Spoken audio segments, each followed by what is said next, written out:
Okay, and we're back. We have a $10 donation from Anonymous. We have a $5 donation with Tim and Paul, both with no comment. And we have a $5 donation from Bachelor Sauce, which says, choo-choo for the haha train. And yes, so let's definitely get a $5 donation train running. We think that we can hit 12k by the end of the event, get some awesome Yeti shirts.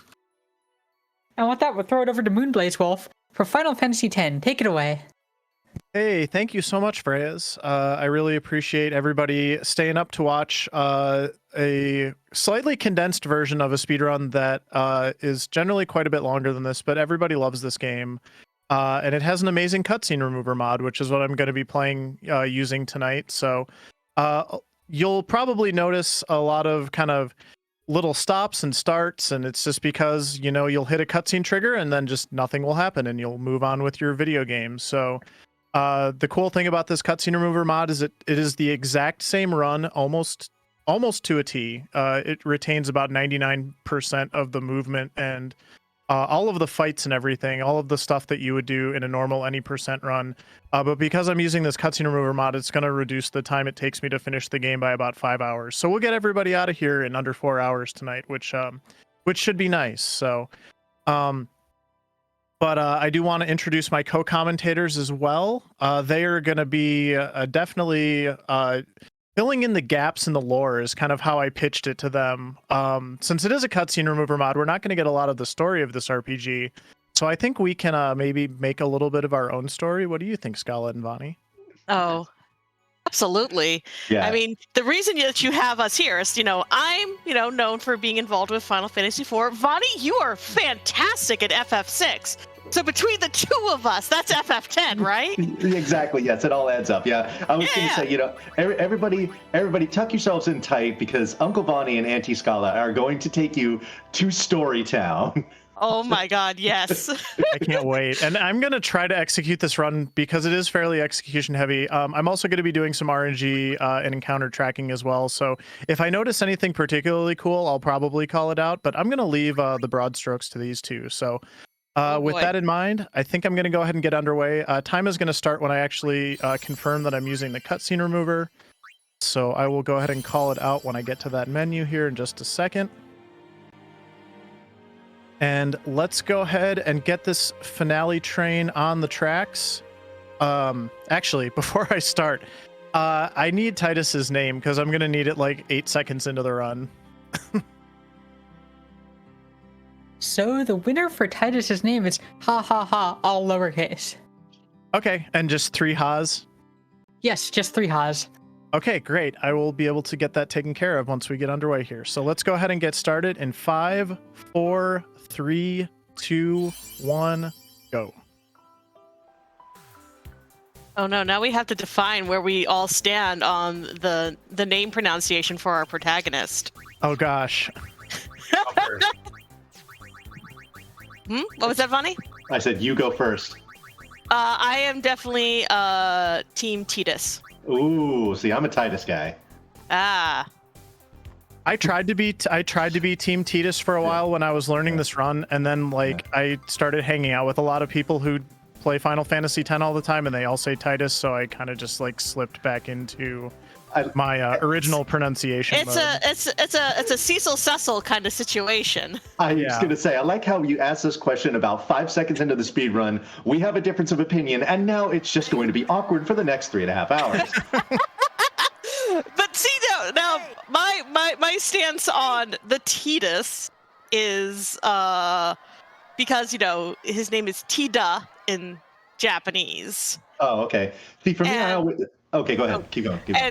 And in Japanese, one of the things I think is very cute is they have Marita, his Japanese voice actor, adds a little bit of an extra S sometimes at the end of what he says. So I'm like, okay, that's how he would say his own name to you. He'd be like, Tidasu, and it's like, yeah, makes sense. Also because I played the Dissidia PSP games in Japanese. Because I'm that type of nerd. Yeah. See, for me, I felt it was logically Titus because because of the whole tide, the water thing. He played water sports, so tide would seem to make sense there. That was kind of my logic with the whole thing. It's one of those like optical illusions, you know, like the face is looking at the vase. Is it the vase or is it the faces? Is it the Titus, yes, the sun, or is it Titus the water? Right, exactly. Yeah. What was the thing? Is the dress black and white or like blue and yellow or something like that? No, it was white and gold or black and blue. That's what it was. Okay, thank you. I remember because I was one of those people who occasionally I would see it different, and it messed with me so much. I'm sorry we were bringing up those type of memes for everyone who had forgotten them. Boy, if you're going to be apologizing for that, then this next 3.5 hours is going to be very, very trying. I think we've already established that no matter what happens, it's going to be quite the experience. So yes, yeah. Oh, also, I think this is a great opportunity to mention because we're seeing Auron here on the screen. For those of you that watch my streams, you know that I have an Auron figurine on the desk behind me, and this is significant for two reasons.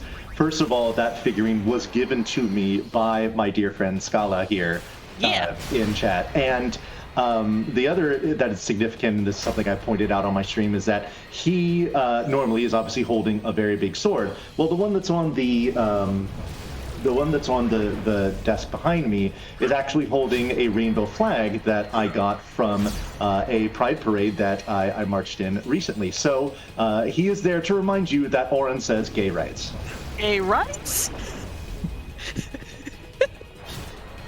heck yeah. Heck yeah. The thing is that it's a very interesting thing for me to talk about the character because my partner's name is Orin. So it's true. Like That's this right. is true. But yes. Yeah, no, the Orin was actually, I'm like the second in that chain. It originally belonged to my brother, but then when my brother moved, he didn't have like space for it, so he gave it to me. And then when I had to move, I didn't have space for it, so I gave it to Bonnie. Oh, well, shout outs to your brother. I did not know that detail. Yeah. I should say, to let folks know about like my actual experience with FF10, I have played FF10 exactly once upon release, and it was sort of like side by side with my brother, though he ended up playing a lot of it. That we would occasionally take turns. Eventually, he got like super into it, so I was just like, you go, you just go have fun with it.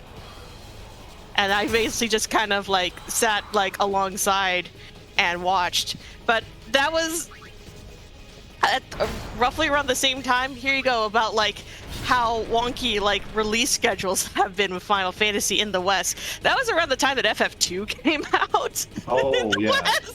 And I was more excited about that. And that's basically kind of all you need to know about me. Yes. I'll make those sort of saves to be like, that's all you need to know about me. And then you'll be like, Scala, that is many things I now know about you. I have to just say really quick, the name choice is on so good. It's already like playing mental tricks on me. Just like I'm imagining like a comma instead of a colon after he says something, and it's just like ha ha ha, my old man. My old... Oh, good. I'll just say go ahead, Scala. No, you go. Oh, I was just gonna say like my own personal experience with this game is Final Fantasy 4 for me is just like the one that captured my heart. 6 and 7 were really, really good, but 7 especially, I think a little bit more than 6. I kind of bounced off 8 and 9, and then 10 came out at a really like chaotic time in my life. I was a freshman in college, and it really speaks to me personally in a lot of ways. I can definitely identify with Titus quite a bit. And just a lot of the characters. I was a sports kid growing up, so the blitzball stuff didn't really like turn me off or anything. I actually found it kind of interesting that ended up in a JRPG. So this game's always been very special to me, and it's been nice learning the speedrun of it basically for this entire last year. Yeah. I'm going to share what I think is probably an unpopular opinion, but here it goes. If they made just a spin-off game that was just blitzball and they really fleshed it out a lot, I would have poured hundreds of hours into that. I just think the concept for Blitzball is so good. It just I know a lot of people think it's kind of annoying, and especially with the game that you're forced to play, where you're, especially in this, when you do it in the speed run, you are thoroughly outmatched. But I mean, I probably went in one of my playthroughs of this game, I probably sunk, probably at least 10, maybe 12 hours into playing Blitzball, leveling up my team, recruiting other people to join my team and whatnot. I loved it. I thought it was fantastic. Now, would it also have to include some level of story, like when they made the FF15 spin-off fishing game? Yeah, I mean, yeah, if there was like a, like a season mode or kind of like a campaign mode. Is there a character creator? Oh, sure. Oh, absolutely. There's got to be a character. Okay. So, yeah. All right. So, yeah, like I said, a very fleshed out version of Blitzball, not just like plucking what you have in Final Fantasy X and just putting it into its own game. No, it would definitely need to have a lot more, a lot more development and a lot more depth to it, especially if it's going to be a standalone game. I want EA Sports Madden Blitzball 2023 with Jack on the cover. I need to know. Wait. Hold up. Like, for me, I need to know, one, does Blitzball help us save the world? Because the answer better be yes. Yeah, I mean, how could it not? Okay, two, can I smooch the other Blitzball players? I am not going to get in your way. All excellent answers. By the way, just back to what we were seeing there, I like how after Ha just killed that enemy there, you saw him just kind of like teleport like instantly to like different places, and I will assume that is because there were some cutscenes in between those teleports that we won't be seeing. Yep, that is correct. Yeah. Now, question mark is here. Yes. Question marks? We'll just call her question marks. Yes. All right. So in this game, as far as who we get into our party, while we're sharing opinions about this, obviously we know that this is Riku here. We will soon see Yuna and then Lulu as well. Of those three, Scala, who is best girl? Who is best girl? I was actually thinking about this because I'm like, I'm going to get asked this. I know I'm going to get asked who is best girl. I think all three girls have their appeal, and I totally understand that. Yes. However, as someone who basically has made Black Mage aesthetics part of my brand, I have to say Lulu. Yeah, I'm okay. Good, I'm with you there. I'm definitely a Lulu guy myself. It's like if I had to pick, it'd be like Lulu and Yuna are very close, and then like Riku's like just behind. Yeah. Shoutouts to one of my mods, Firebird Lover, who is a Team Riku in this particular discussion. 100%. I also appreciate chat coming in with Shiva best girl. Yes, good. People calling out Pain. Pain also excellent choice. I mean, as long as you're not on Shalinda, I'm good with pretty much all the other options. Yeah. What is the name of what is the name of that one character that you see? She's got like the heart-shaped kind of cutout in her dress. LeBlanc. Thank you. Okay. Wow, we're already on to X2 and we're 10 minutes into the run. I mean, we can skip straight to X3 if we want to, but I don't think anyone wants to talk about X3. No. Shoutouts to all you people who don't know that there's an X3. Don't bother. Yeah.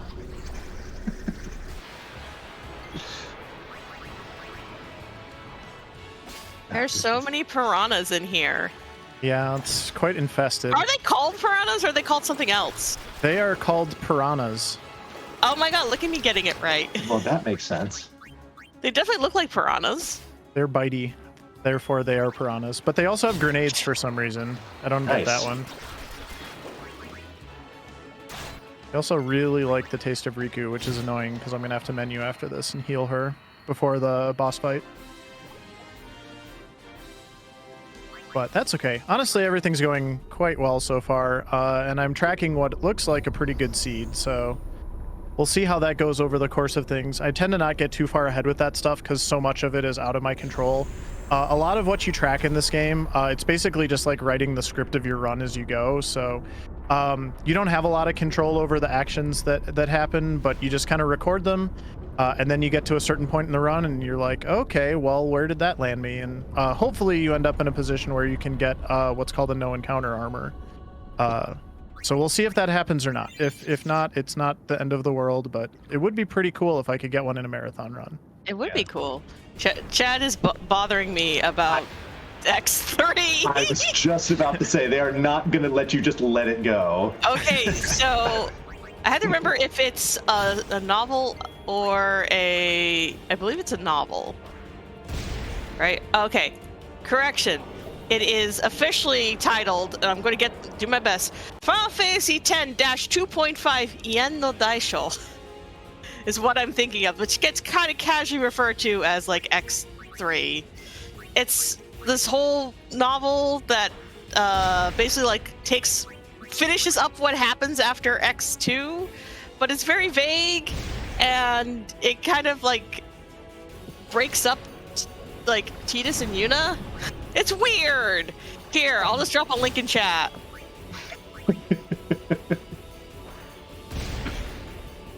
Anyway, yeah. So don't even worry about it. I mean, to be fair, I am someone who owns multiple Final Fantasy novels, so. Yes, you and Final Fantasy lore are like peanut butter and jelly. Yes. I was good. I read a plot summary of this beforehand, though. Chat, if you have ideas about what the plot of FF10 actually is, you can just donate with them. I would love to hear your info about what is the plot of this game. As far as I'm concerned, this is definitely a follow-up to Link's Awakening. There's a whale, and there's like a whole dream civilization, right? Yes. Yes. Definitely parallels. So here's my favorite tie-in that I just noticed recently. So that boss we were fighting, which was a purple octopus, is named Tros. Tros. Oh, yes. All the different variations of Ultros or Orthos, depending upon what translation you're dealing with. Yep. I was like, oh my gosh, it's an Ultros call out. I love this. I didn't know I'd been fighting Ultros all this time. Yeah. I mean, like, Ultros is like Gilgamesh. He keeps showing up in different things. He kept showing up in like FF15 of all places. He showed up twice in FF15. Yeah. By the way, just for no reason at all, shout outs to John DiMaggio. Yeah, we just wandered into Southern California and met resident Vani here, and he immediately asked us to join his blitzball team. Hey, but Oh, Reyes, did you have something for us? Yes, we have some donations. No, go for it. We have a $5 donation from Roadkill Ridge. $5 haha train for my favorite game of all time, Haha Scene Defender Squad. Yeah. This has been such a wonderful weekend, cozy weekend of speedruns. Thank you, thank you for all you guys have done, especially for such an awesome cause, by Rogue Rob. And a $5 donation for Super Blood Wolf Moon, which says $5 train. Thank you so much for the donations. Let's keep the $5 train going, and we have just over $850 left to watch the haha cutscene. We'd really, we think we can definitely make that incentive, and we can also hit 12K by the end of the event. Let's make it happen. Yeah. Yes. Yeah. Let's 100% make that happen. I want to see what the other incentive. Now there's something I want to ask you, Moonblaze, is that so we have the incentive here to watch the cutscene. But you're using a cutscene remover. So does it really just let you skip the cutscenes, or does it automatically remove them altogether? How does that work? So it's basically something that I'm running in the background that is modifying the game as I'm playing it. And I can, for that particular cutscene, it doesn't work very well with all of them, but I have figured out when I can basically close the application and then reopen it, and it'll allow that particular cutscene to get watched. Oh, got it. Okay, there we go. That makes sense. Yep. So no, there's not like a big menu and I can like a la carte pick which cutscenes I do or do not want. That would actually be kind of cool, but no. It would be kind of cool, actually. Yeah.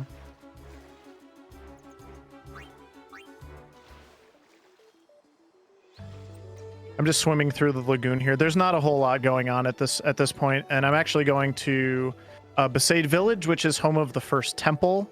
We're gonna spend a lot of time in temples in this run, so a lot of some puzzle solving. Don't always get like physical like manipulation puzzles in your Final Fantasy games. It's kind of an interesting thing that was included in this one. Yeah, they do a lot of interesting things in FF10. Like, all things considered. Like, even though I am not personally like a big FF10 person, I definitely respect like the amount of work they put into it and how much like innovation they got out of it. It'd be really cool to have there's a wonderful book called The Oral History of Final Fantasy VII. I 100% recommend it. I would love a book about that, about FF10, because it's sort of that same sort of leap forward for the series that FF7 was. Basically, I would love a book like that about all the Final Fantasy games, but that's me. Sure. Sure.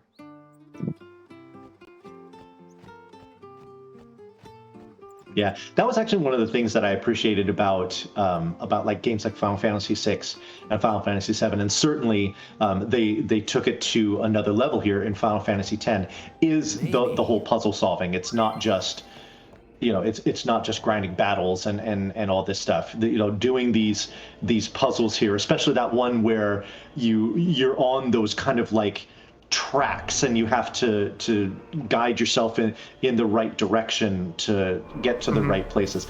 The things like that. One of the things I actually really liked about this game. Yeah, they were interesting. And one of the things I appreciated as I learned the speedrun more is they really did kind of layer on the mechanics and like the levels to the temple puzzles quite a bit as the game went on.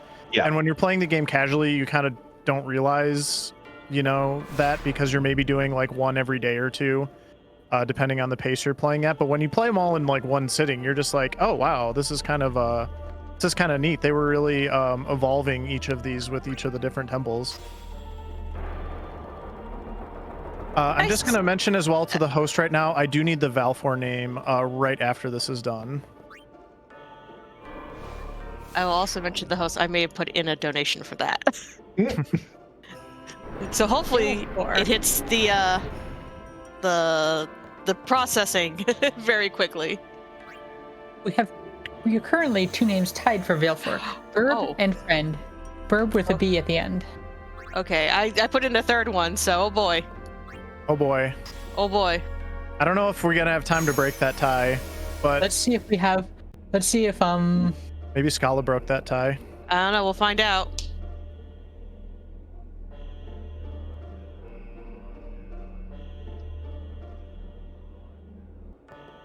Name Valfor Valley Girl because it would amuse me by Scala.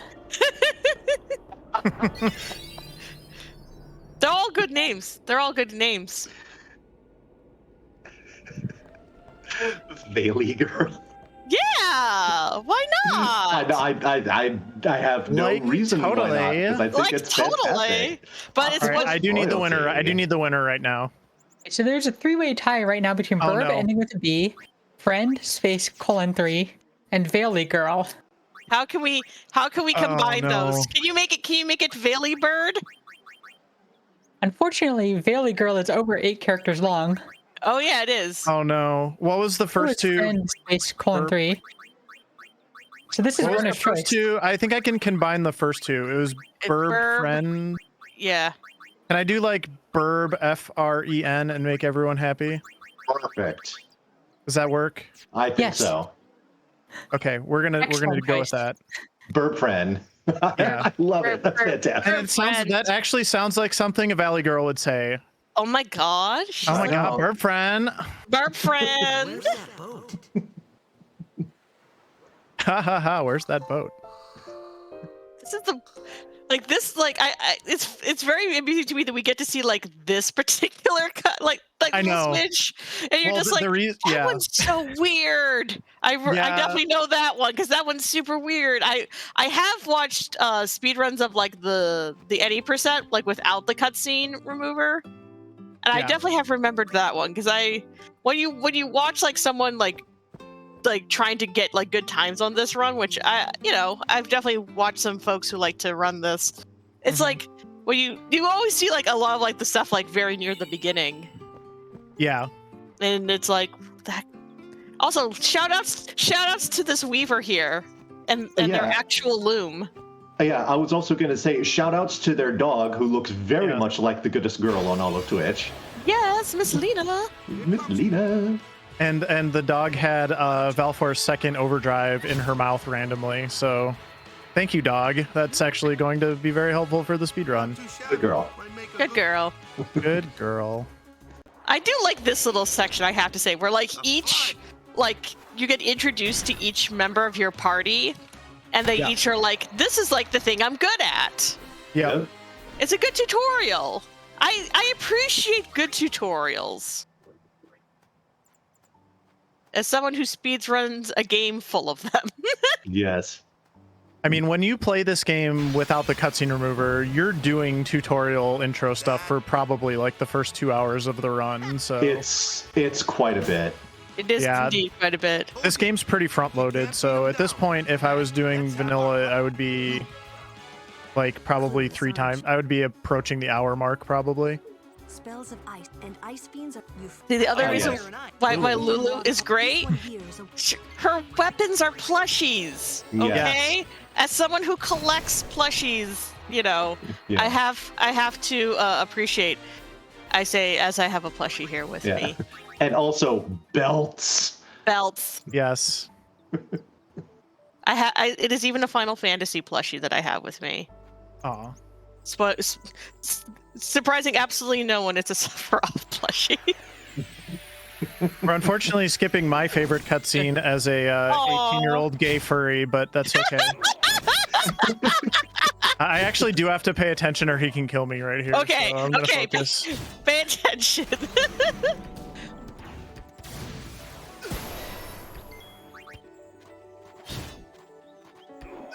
Okay, so if I dodge this, nope, I have to heal. Okay. Although he's kind of rolling low, but I don't want to risk it. I would feel really bad if I died right here, so.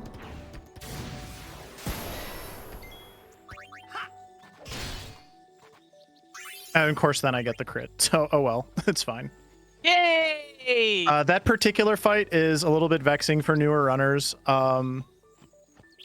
If you don't get your first sphere grid, which I didn't have enough levels to complete my first sphere grid yet, you either have to evade twice, get 1 critical, or you have to heal after he attacks 4 times. So I was basically counting attacks and all of that, and I healed and then I got the crit, so it's fine. But yeah. And now we're going to be doing Yuna's tutorial, which involves summoning Burbfriend. And we're actually going to build the first overdrive here. The summon overdrives are pretty important to the speedrun for the early part for sure. So we're going to be seeing a lot of Burbfriend. But I would say this is another very good time to catch up on donations if we have any.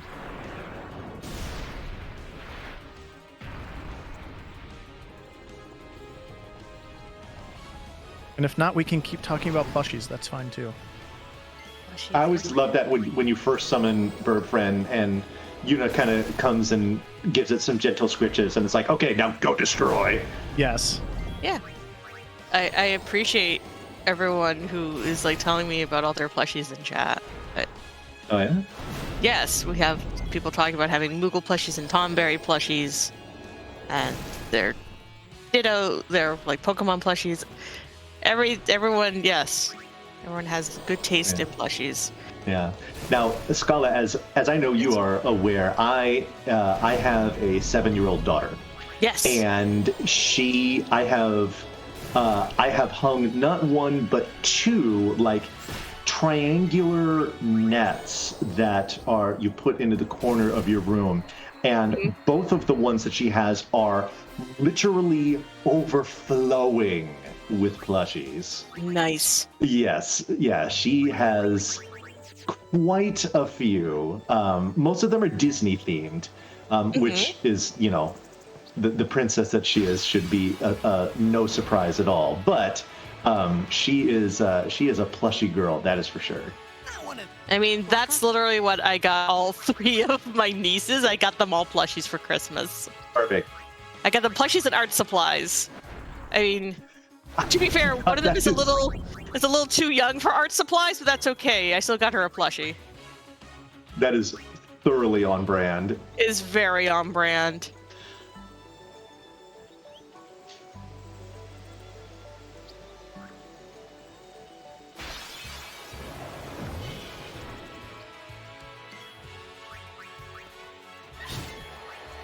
Also, I also really like the creature design in this game. Creature design in this game is fun, though. Like, Yeah. I am a little uncomfortable that I can see inside the flan.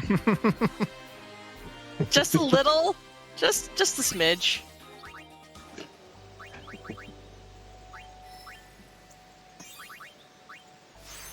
I feel like it's only that one too. Like later on, it's not as noticeable, but just out the gate, they're just like, yeah, here, have this. Yeah. Oh, and then we get a little bit of the sphere grid. Oh, man. Yeah, the sphere grid system. Let's hear your opinions on sphere grid. I'm okay with sphere grid. 10 out of 10 would sphere grid again. I think it's an absolutely brilliant character development mechanic. Yeah, I really like it too. I wish, looking back on, because like I play this game on PS2 now as well, and I looked back through the instruction manual, and it's like they don't even tell you that you can go into other characters' sphere grids, and I didn't really realize that you could make you just kind of assume everybody's got their job or everybody's got their role, and Yeah. you know, you can go ahead and jailbreak Yuna, which is actually a little preview of what we're going to do later in the run. So You know, it's funny you mentioned that, Moonblaze, because I remember when I got far enough into the sphere grid with the characters and I started to get overlap with other ones, and I was like, wait, what? yeah, I can do all of this other awesome stuff, like combined, like, yeah, and I was like, oh yeah, oh, this is awesome. And Yeah. so that just encouraged me to do some additional grinding so that I could do some wild stuff with the character development. To me, I thought the sphere grid was just a stroke of genius. when you're playing the game casually, you always notice it first with Kamari because he's basically the blue mage of the game. Yeah. So it's always interesting to talk to people and be like, so what did you do with your Kamari? Because he kind of runs out of his own unique options pretty quickly. Yeah. You know, and here's the thing, like for me, I actually really liked the materia system in Final Fantasy VII. I thought that was a pretty cool way to do things. And then there was Final Fantasy VIII.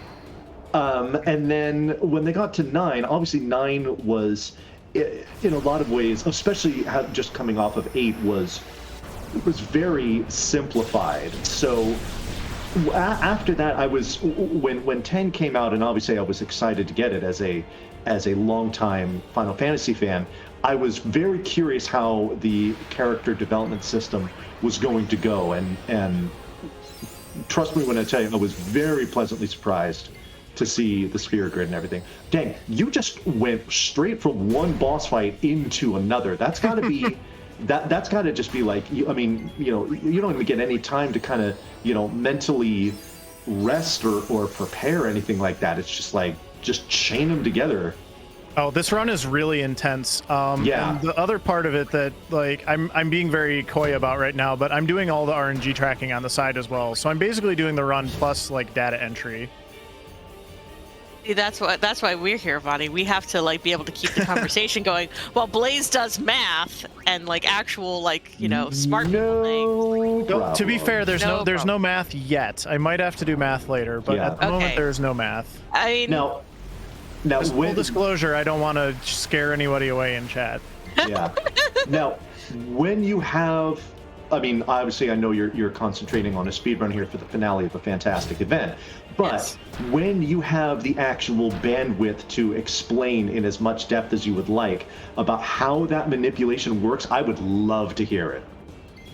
Yeah, absolutely. I will have some time pretty quickly here, I would say. Maybe not right this second. Yeah, no, yeah, when it's good for you. No rush, certainly. One thing I will mention as I get ready to do this overdrive is it's actually really important that you get overkills in certain fights. This isn't one of them, but it definitely helps. When you overkill, you get additional experience and you get double the drops that you would normally get from whatever you're fighting. Right. So manipulating things so that you actually get overkills on certain bosses is actually essential much later in the run. So That makes sense. something to keep an eye out for. That is Bonnie, the one FMV I actually have to skip for whatever reason. So All right, I was going to ask, Bunny, what is the most sort of like, in terms of like number crunchy, like what's your most number crunchy speedrun that you've done? It's an interesting question. Like it's an interesting topic. We have time for interesting topics while we're running around here. Yeah. Well, I mean, the run I just did, BS Legend of Zelda, where you have to do the kill counting on the fly, that certainly counts. Fortunately for that one, I mean, obviously that run is rather short, being well under 40 minutes, and I have it all routed out very, very particularly. There's only a couple of places where it can really kind of throw any variance into it. Final Fantasy IV certainly comes to mind. Oh yeah, in regards to step routing and determining what seed you're on post mist skip and all of that stuff. So that's a part of it. Trying to think what other games had like spreadsheets that I would look at as I'm I have or things like that when I'm I running. have one of those. I have a which I don't know. I have to decide if I ever want to bring it back, but I would run a Vanguard Bandits, which requires a spreadsheet. Oh, okay. Because that actually was a pretty interesting little system where when a character would level up, you got to pick what stat like boost they got. Yeah. So in the speedrun, it's basically like slam all of your points into like one section, or like only do like this many points or this many points at this like level up, and so I had to have a print. To me, I printed mine out so that way I could actually look at it on a piece of paper, and then I also wrote out all my my shopping trips as well. Yeah. Oh, gotcha. Yeah, I'm just looking at I'm looking at my list of all the games and that I have run. Final Fantasy VI, when it came to that was really just determining the initial encounter seed. So during the course of the run, there really isn't anything that you do there. But I have done runs of Zelda 2, and that one you have to be very particular about which enemies you kill and which enemies you skip, what you have to compensate for, on the 6th drop, if it's a red jar or a pea bag, things like that, how you do the math as far as leveling up and all of that stuff. So that one can get very number crunchy. But that's pretty much it as far as the games that I've run. All right, it's our new axis of speedruns. Speedruns are rated from, I guess soft would be like the other side, like where you don't really have to worry too much about numbers. Like what's the opposite of crunchy in this situation? Yeah, where they're chewy, Squishy? I guess. Chewy? Yeah. They're smooth from chat. I think we're just talking about peanut butter at this point. Yeah. Oh, no thanks. Y'all can have it. I definitely like smooth. Yeah. See, people like. Yeah. See, here's the thing. Cozy. Like, I mean, to call a run smooth has other connotations that it's actually one where it very often go well. And, I mean, obviously there's, with all the different games that you can speedrun, it runs the entire spectrum of literally being 100% about execution to being wildly dependent on RNG. Actually, another game that where it's kind of crunchy for me is Civilization Revolution. Oh which yeah. I actually improved the world record in the other day. And that one is an enormous amount of RNG where you have to make a ton of decisions on the fly in a run that, depending on what category you're doing, can last less than 10 minutes. So yeah, it can get pretty intense. I definitely did like cozy on the other end of crunchy, but I don't know. To me, I still like crunchy to smooth, like peanut butter, like PBs. Yes. Yeah. Oh. Yeah. That makes sense. Yeah. Yeah. We all want PB, but do you prefer to have the smooth or the crunchy? Mm-hmm. See, I like this axis. Now I'm going to have to rate all speed games based off of whether they are smooth or crunchy. Okay, here we go. I mean, while we're talking about it, we got to get the opinions here. Mm-hmm. You're at the grocery store and you're like, man, I could really go for a peanut butter sandwich, and you got choices there on the shelf. Are you picking smooth or are you picking chunky? I am not picking anything. Really? I don't like peanut butter. I don't like peanut butter, and I don't like bananas. The only exception I will make for peanut butter is if it's in a Reese's cup. If it's like the Reese's, give me some chocolate or like a Take 5 bar. Okay. But I just don't like peanut butter, and I never really have. We could have a conversation about how I was a weird kid about sandwiches. Yeah, see, here's the thing. I'm not really a peanut butter sandwich guy myself. I will say this though. If to answer that question, am I taking chunky or smooth? I'm taking smooth. Mm-hmm. And one of my favorite places to have peanut butter, in fact, probably my favorite way to eat peanut butter, is when it is stuffed inside of a pretzel.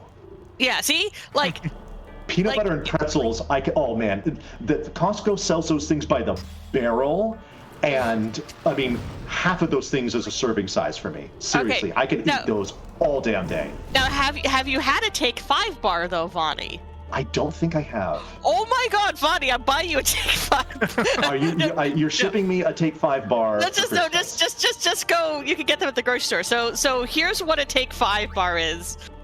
Okay, so you have a pretzel. That's like the core, okay? Yeah. Uh-huh. Then you have the Reese's peanut butter because it's made by Reese's. Yeah. Then you have little chunks of peanuts. Uh-huh. Then you have some caramel. Oh. Okay, now you take all of that, you dip it in chocolate. Wow. And that's a Take 5 bar. You have my attention. Oh my goodness, that sounds fantastic. So there you go. So now you know about Take 5 bars. I like interesting candy bars. The other one I like, they don't make them anymore, was Sky bars. Those are fun. They were the randomizer of candy bars. No, I'm not joking, because what would happen? I don't know if I want that. No, because what would happen is I might bite into it and get Edward.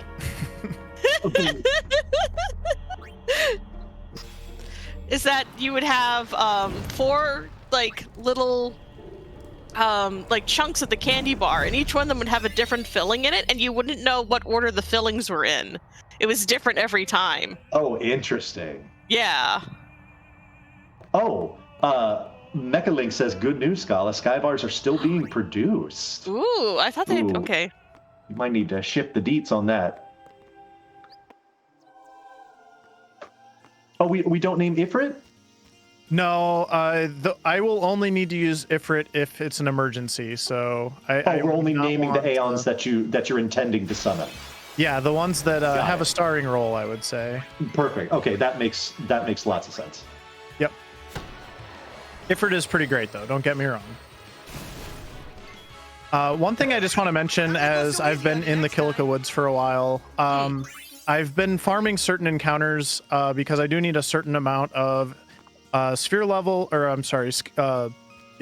levels, and I need speed spheres, and a lot of the enemies that are easy to kill here in the Kilika Woods drop speed spheres, which is a hard word to say. Yeah. So I'm trying to take those out, and also interesting thing about this system, this battle system, which I don't think is always replicated, but like this fight that I'm in here, if I kill those two and then run away, I get all of the rewards for the two things that I killed, which is an interesting take on battle system. Yeah. Also, to kind of, we need to kind of address what's going on in here in chat, and I am with them there. It is so the maker of the peanut butter cups is said Reese's. Reese's. Yes. Okay. See, I always think of like Reese's Pieces. Oh wait, you know what? That's probably just weird Scala family stuff. I'm suddenly realizing. Why is the plural of pieces? Because that was a dumb thing of me and my brother. Oh, okay. Like basically, if there's like weird childhood stuff, more than likely it is just weird stuff with me and my brother growing up. That's fine. Okay, good. Some people in chat are on my side, so thank you. Yes. I'm not alone in this. But you're not alone as Final Fantasy IX. Oh, it's Oka. It's Oaka? Yeah, it's this greasy used potion salesman. I don't know. He'll have a good sword for me later. I gotta buy in early though. Oh yeah. Yeah, make your investment at the ground level. That's right. Okay, so this is actually kind of an important cutscene or a little mini game. This is where you're trying to learn the Jek shot, except if I learn the Jek shot in the speedrun, specifically in the cutscene remover, it will actually crash the game because the cutscene remover follows the the published any % route, and we don't get the Jek shot in the speedrun. So if you go out of your way to be a hero and get the Jek shot, no. you will crash. You will end your run. Just don't. Just take a blitzball to the face. Yeah, Yep. just say no to the Jek shot. Also, we're coming up on Blitzball, and also I do need to put out the word that the ha ha ha cutscene is coming up pretty soon. So if we need donations for that incentive, we really need to get booking on that for sure. Now there is some talk we might be able to see it after the run. Yeah, we might be able to see it after the run Okay. if y'all are really good and behave yourselves. Okay. All right. Oh, best behavior. Are you talking to Scala and I? Because we're doomed if you are. No, chat is Okay. always on their best behavior. Phew, all right. So there's no Freyas, issues there. Did you have something for us, Freyas? We have one donation. Yeah. Okay. Let us bring it up. It is a $20 donation for Sheriff, which simply says smiley face. Aw, thank you. Oh, thank you, I Sheriff. love those. Also, when do we need to be worrying about naming Ixion? That's not for a while still. Okay, cool. We're good. And yeah, I did confirm before I started the run, I do have a save file where I can show it off after the run if it gets Okay. met. So. Okay. Excellent. Yeah. Cool. Yeah. Do we have time for one more? Oh yeah, go. We have a $5 donation from Anonymous, which just says, ha, ha, ha. Nice. And make sure you get your Yeti shirts. Yes, be sure to get your Yeti shirts before they go away, because Right. they're... We don't know how much more time you have, but they might be going away as early as in 30 minutes. So definitely go and buy those now. Those are amazing shirts. You can go buy the 4th Black Mage trans Black Mage shirt that we've gotten. And we've had people buy all 6 of them. We personally bought 3 of them. They're amazing. Get them. I've been collecting the trans Black Mage ones. I now have so I had to get the 4th one since I had the other 3, and I'm currently wearing the first one. Oh, nice. Yeah, I am on brand. I don't know how I missed the second one, but I have 2 of them. Soon to be 3 of them. Yes. You have to, you know, I have to commit to the bit. I have to commit to the brand. I own a...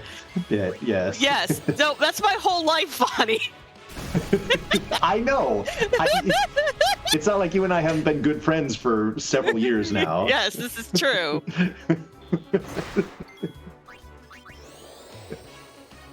I once I'll sell this joke because I thought this joke was funny. I once saw a description of like why people like Seinfeld, because anyone really wants are just like a small group of friends who will completely commit to the bit with you. Oh, For sure. For sure. Yeah.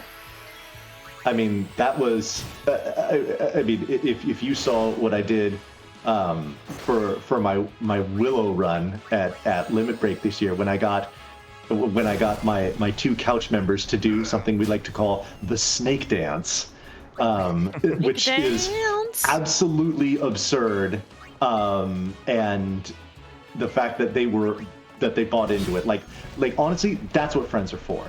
Yeah, committing to the bit with you. Buying into your silly crap. Yeah. 110%. I can't. I'm like, why do you think I'm dating my partner? Yep, exactly. That's what we bonded over, was committing to the bit. Yes. The ultimate bit of commitment. The ultimate bit of commitment, yes. Yeah. 1, 2, snake dance. Yeah. Somebody in here in chat mentioned just under 90 minutes for the shirt. So that is a rapidly narrowing window of time. One thing I was going to mention before, we don't see it right now, but I'm sure we'll be seeing it soon. The loading icon in the bottom right corner of the screen, that little running chocobo, is adorable. I love it. It's super cute. Yes. All games should put. Is. Yeah, all games should put their little loading logo as a cute mascot in the corner of their screen. Ooh, we're doing Sphere Good stuff. I'm getting haste right here, which is very, very useful. Oh, yeah, I can see where that would be. Yep.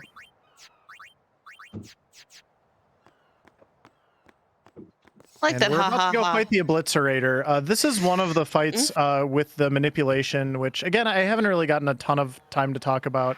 I'll get some time to talk about it at some point here, but this is one of the more I don't know if it's like a gimmick fight or whatever you would call it, but I'm just going to use this crane to wreck this thing in a second. Yeah.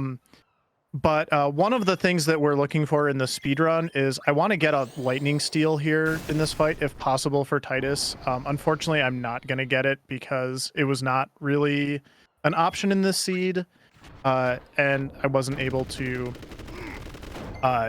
I mean, I probably would not have been able to manipulate it regardless, but it's not going to happen, unfortunately. So that's a little bit of a bummer. It's not a big deal, but if you're trying to get a really good time, you do want to ideally get a lightning steal here. Yeah.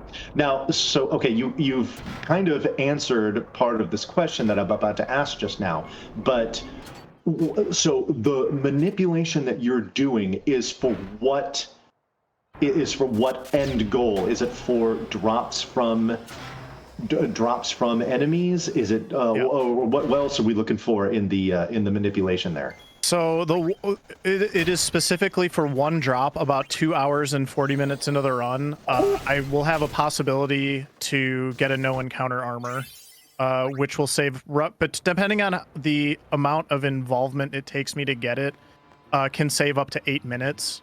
Because it will eliminate all the random encounters for the last roughly hour or so of the run, 45 minutes to an hour of the run. Wow. Okay. So basically, you are tracking everything for the first 2.5 hours with the hopes that when you get to that part of the run, the stars align. And then the actual manipulation is maybe just that little bit of fine tuning that you need to do to kind of guarantee the drop on the first try. Yeah. And there's a variety of ways to do that, but I'm actually getting ready to play Blitzball here, and this is the scariest part of the run, because I have no control over this, and we'll see what the Luca Goers decide to do today. So, yeah, if you want to commentate this Blitzball, absolutely. style, let's do it. All right. Okay. All right, Letty has engaged. He tackles and misses. Still 3 energy left. Grab is going to throw a pass here, and it is complete to Avis. Avis is going to advance along the right side.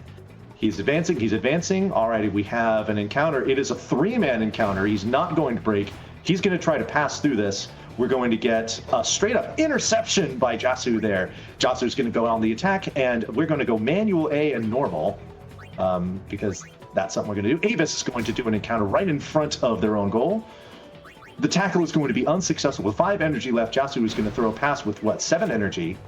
This is going to go all the way right in front of him to ha ha ha.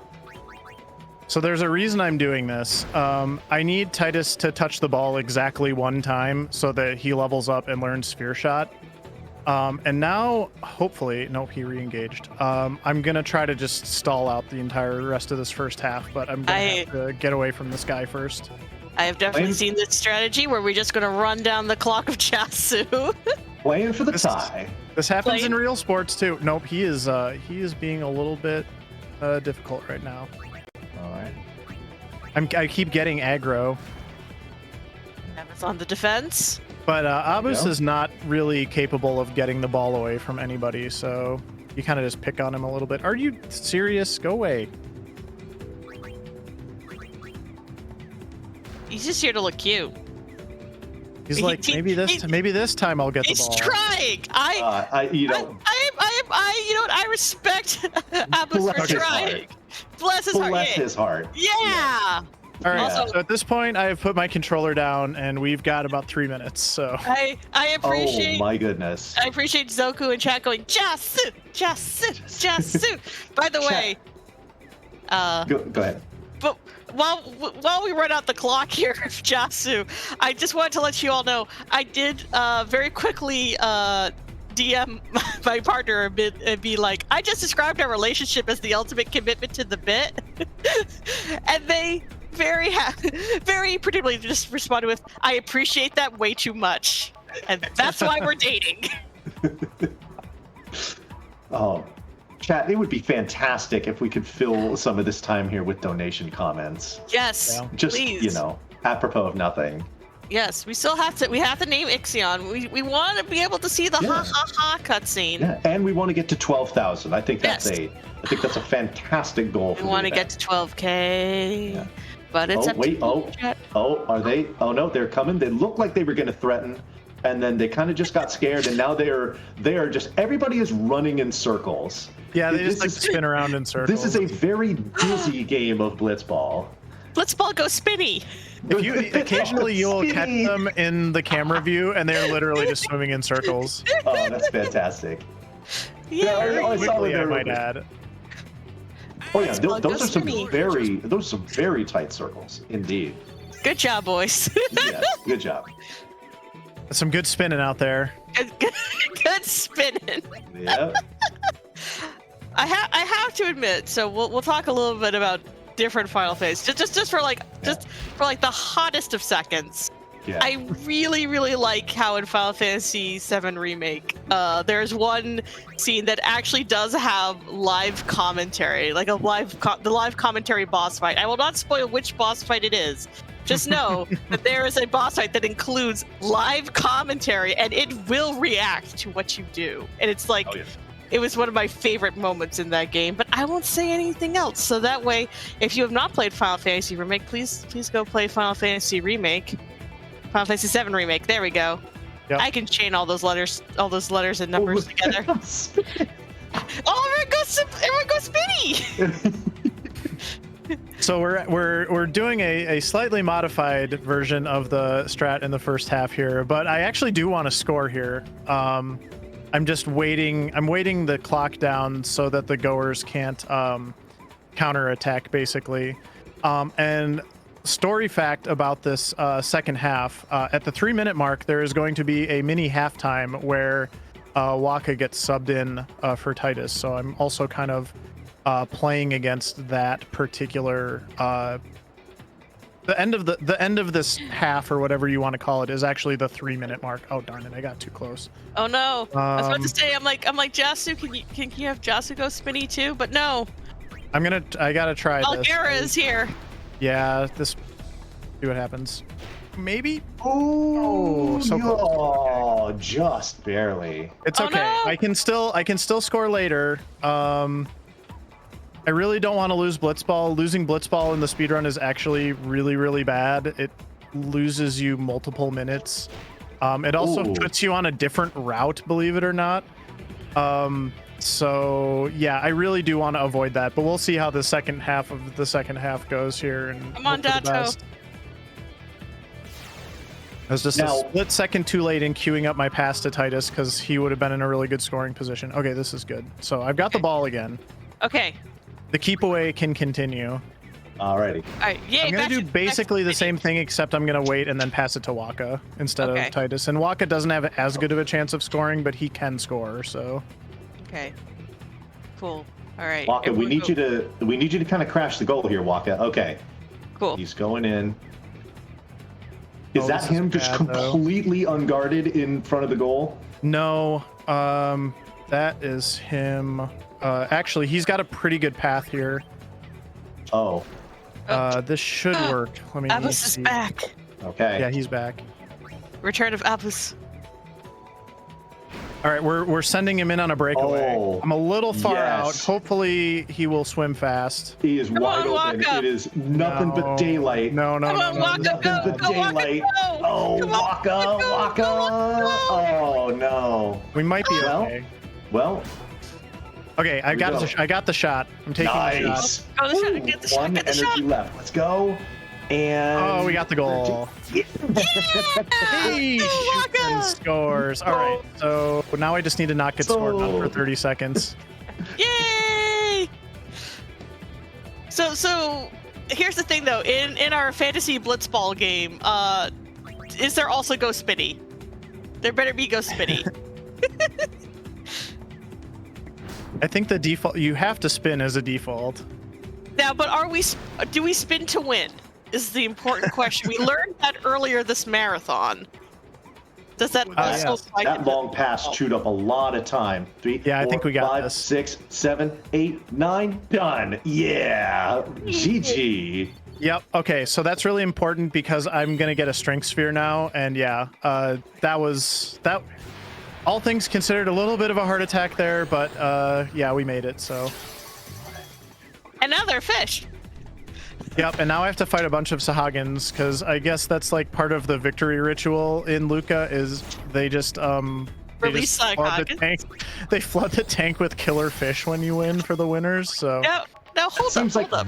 That seems like very poor sportsmanship. I have to know though. So like Sahagins are like in some games they're like just sort of they're like more like a fantasy race than monsters. So I guess are they just like monsters in FF10? yeah, they're not sentient in the same way they are in some Okay. of the other games for sure.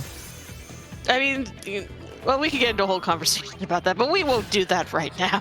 Maybe it was just poor word choice. Well, I meant because slight spoilers. Like a lot of like what's the dividing line between what is like a natural creature and what is just like a fiend in FF10?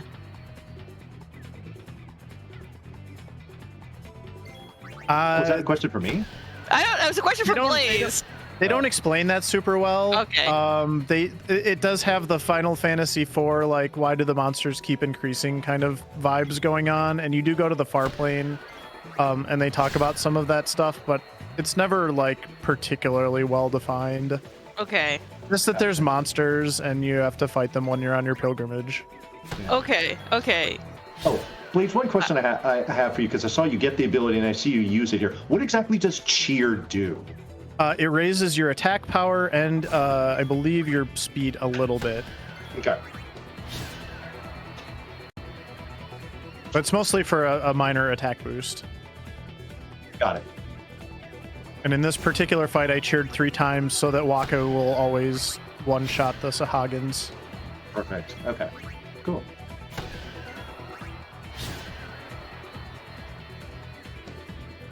Didn't get very many overkills here, which is too bad, because this is one of your main sources of power spheres in the run. And yeah, I think I only got like 1 extra, so I will probably need to harvest some more extra ones of those later. So to boost defense as well. Thank you, Wody.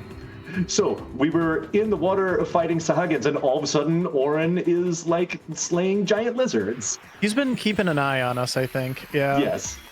He's everyone's favorite uncle, even though he's like only like 35. Yes. Oh no, am I older than Orin now? Oh, Scala, stop. Does that mean I get to start walking around with a jug like that? Yes. Oh my Nice. goodness. Oh wait, hold up. Now we actually have to calculate Oren's age. Like, was he 30? Like, is he 35 technically, or is he 45 technically? I mean, we really want to go there. Yeah. He's either one or the other. You know, I one thing that I love seeing people do, you know, on Twitter or friends, anything like that, is cosplay. Yes. You know, cosplaying is a very, very awesome hobby to have. Now, it's not something that I do or frankly would plan to do. But if I were to ever do a cosplay, I think my first choice would be to do Oren. Ooh, that is a good first choice. I think it would be awesome. I just want to take a second and confirm, because it's coming up right after this. Are we waiting on the ha ha ha cutscene till later if the incentive gets met at this point? Yep, we're definitely waiting on it until later. Okay. We can do it after the run. I just wanted to make sure. On that note, we have another couple chances. For it.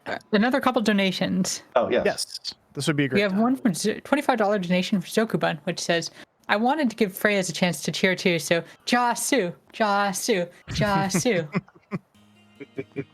And we have a $5 donation for Botulism Sauce, which says, haha train. Yay! I appreciate people who are getting on the ha train. Oh We are yes. $850 away from meeting the ha ha ha cutscene incentive. And we have another 3 hours to do, another 2.5 hours to make it happen. So let's try and make this happen before the end of the marathon. Come on, chat. I believe. Yes. As For anyone who is also an awkward teenager at some point, it is your legacy. How old is? See, now I'm questioning, like, how old is everyone in this game? But I know it's Final Fantasy rules, and you can't trust any of that. They're all if they're under 18, they're 18. Okay. It's also Just, well, what? Titus is definitely an awkward teenager, for sure. Oh, Told ya. All right, so we got a couple scary sections here because I'm in this kind of awkward middle phase of the run where I am a little bit underpowered, but also I don't have the things I need to kind of protect myself from things like ambushes and things like that. So I'm definitely going to be watching my encounters here. This'll be easy. I say as I realize I haven't really been looking at my encounter tracker for a while, but we'll Oh, see. no. Let live. Oh, Like- it should be fine. I just have to figure out which one I'm on. okay. Is it like a program, or is it like a table? It's basically just a list. I know where I'm at on the encounter list at this point. So, for example, I know the next encounter is going to be a solo bomb, which is really good because I need to use Kamari's Lancet on that. Okay. So, like, is this like seed based, or? Yep. So maybe this would be a good time to talk It's a about good some of time. what's going on in this game. So there's 256 seeds in the HD remaster. And I was able to figure out which one I'm on from the initial 6 damage rolls that I got. Oh, I'll wait. be right back. Here we go. The initial 6 damage rolls I got in the very first fight we did back in Xanarkand. I need to talk to you. He has something that I can sell for money later. But yeah, so I know what seed I'm on based on those 6 damage values. And since then, I've known all encounters that I'm getting. I've known all the drops that I'm getting, as long as I keep track of how many encounters I'm getting in each zone. Oh, that's not good. And I can also... Basically, the bookkeeping to keep that up is I need to keep track of, 3 things. I need to keep track of enemy kills that I get. I need to keep track of steals, and I need to keep track of my own deaths. So those are kind of like the things that matter, I guess. And as long as I keep track of those things precisely correctly as they happen, I will be able to maintain my tracking throughout the run. Yeah, that sounds like something you should keep track of, like, just in general. We have to ask, Is this something that you have a program that somebody wrote to help with, or is this something that you have all 206 seeds memorized in your head to every little detail? I'll be right Oh back. God, no. No, there are some much more smarter and dedicated people in the Final Fantasy X community who actually cracked all of this within the last couple of years and have published a tool that you can use to bring up a tracker that you follow throughout your run. Oh, nice. I'm about to And say, then the other part of it that I'm right not back. using tonight, but there is also a tool that you can use to guarantee yourself the seed that you want at the start of your run. And I'm not using that tonight. I'm just running on a purely random seed and tracking that. But if you wanted to, and a lot of the world record and top performers in the community do this, is they will just Hey, run I'm a one guardian particular now, seed so and figure out how to watch optimize that seed for, I'll be right PB back. attempts and world records and things like that. nice though. Like you kind of always know, what you're going to be doing. On the more smooth side of this is like, it's like when we run Loom. It's like your whole spell list within like the first like 2 songs. Yeah, it's very similar to that in a lot of ways. Yes, except Loom much more condensed. Just a bit. Yeah, there's four. bit. There's 4 there's 3, and then like one is like 3A and 3B. But yeah, Yes. it's a lot of the same. A lot of the same rules Principles. apply. Oh my gosh, I got put to sleep twice. Oh, He's got Aaron. flee, which is like why he is so valuable. And as long as I can get one party member to escape, I'm not going to wipe. But there are some legitimately scary encounters that you can get into. And there's a death, so I will have to track that. Bye, Oren. Just booking it. Yeah. But yeah, that's basically what's going on with the tracking. And if anything else interesting kind of comes up in that front, I will certainly call it out. But yeah, I think the bottom line for people who are watching along and just trying to enjoy the run is just know that I know all the encounters that I'm getting, and I know all the drops that I'm going to get as well. So how does that affect that no encounter armor? So is that like something you're going to grind for, or are you just going to have one shot at it? you generally just get one shot at it. With the caveat that you can, if you're in the neighborhood, you can kind of manipulate it to drop first try. But the way the encounter rates, and again, in the grand scheme of things, I mean, it doesn't seem like a lot, but 8 minutes is not a gigantic amount of time in like a 4-hour run. Or, if you were doing this any percent without the cutscene remover, you're talking about 8 minutes in an almost 9-hour run. So, if the stars align and you have a chance at it, you know how to get it. Otherwise, you kind of just move on with it and take the time loss. So This is all the more proof that indeed like time is just like a social construct. Because in some runs, like 8 minutes is like an entire run. yeah, exactly. Ooh. Oh, it's this dude, the chocobo Yeah. eater, right? Yep. I am not even going to try to fight him. I actually haste him so that he kills me faster. Well, not kills me. But I want him to push me off this cliff. Oh, okay, that sort of situation. Yep. Do we have time to say something? Yes. So the marathon was originally set to finish in 3 minutes, and the Yeti shirts might be going away in just a few minutes. This might be your last chance to grab them. We don't know exactly when they're going to go away, but at this point they could go away literally any second. So definitely grab those if you want them. They're amazing, amazing shirts. Yeah, usually again, this is me as someone who okay, good. Eris went and checked the over on the Yeti's website. They do have a little timer up there. So according to the Yeti, you got 1 hour. So which kind of makes sense. They usually reset their stock, like what's available, at midnight Central Time. Yes, I might follow the Yeti on social media and also be on their mailing list because I think a significant portion of my t-shirt collection has come from them. Mm-hmm. So I know the rhythms of the Yeti. This You are point, so one much with the of a Yeti. horrific pride I'll shirts. be right back.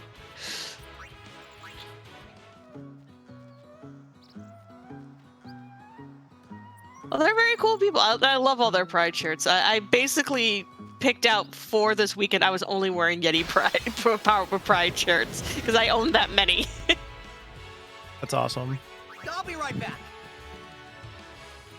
I really like all the world design, like because FF 10 now, yeah, this is the first one without like a true like overworld like we had in the other games.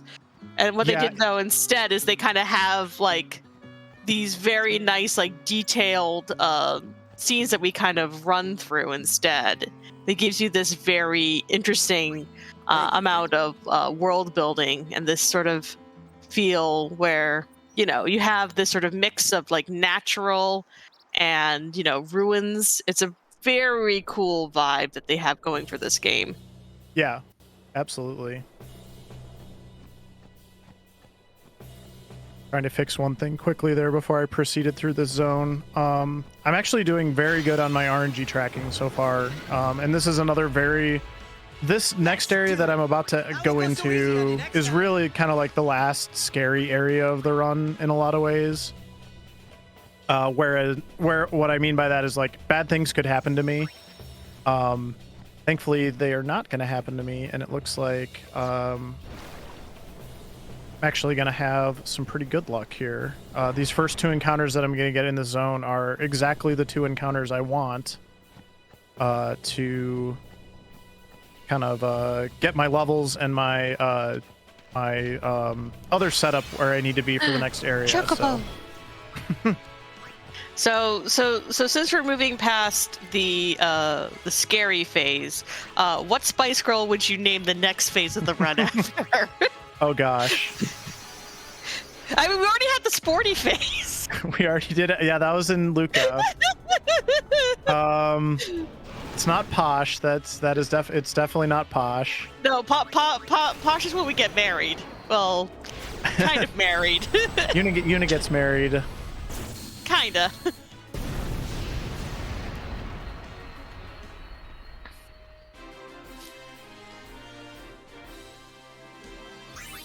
Also, yay, Bird is our bird friend. She's back. Yep, so I have to do a bunch of menuing here now because I basically just used that Valfor fight to get a bunch of experience that I kind of needed to get into this next area here. So I'm going to be menuing for just a second, and then probably doing a little bit more menuing afterwards, after another fight or two as well. Menu and menu and menu and menu, menu and menu and menu and menu. I mean, you know, that's part of like an RPG speedrun. You gotta have at least a little time in the menu.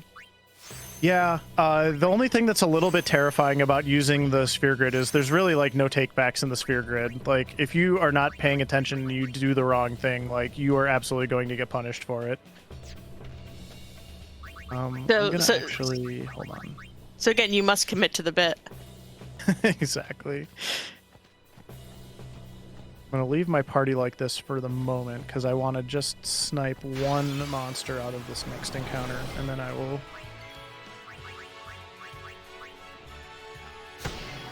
deal with the rest in the one after that. Got you covered. Live and let live.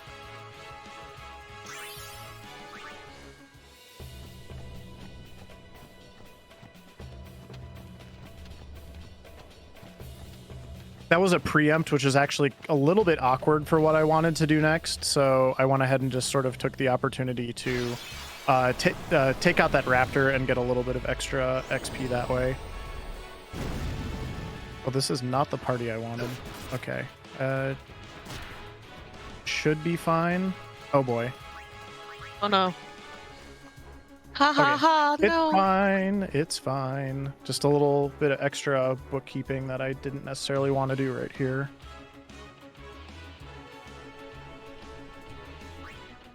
Okay. And now let me get the party that I actually want. It's the naming incentives. I always get thrown off when Titus isn't named Titus. I'm just like, who is this guy in my party? It's ha ha ha. Yeah. He's haha here and in the party. Let's see here. I want to that.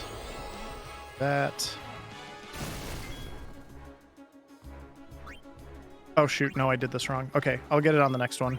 I I won't go so easy on you next time. had a little bit of a brain fart there. I needed to attack something with Waka there. So What was up with that with that imp? Were they wearing like a mask as underwear? Am I correct in that observation? I'm not. You might be thinking of Persona. I mean, yes, but also I won't no. go so easy on you next time. Oh, this is not bird friend. That is the opposite of a bird friend. The evil bird friend. As a jerk bird. Yes. I mean, what's an RPG without a jerk bird? Actually, need to take one more encounter here. This is going to be the one that works. So Watching me, okay, this should be good. Crusaders.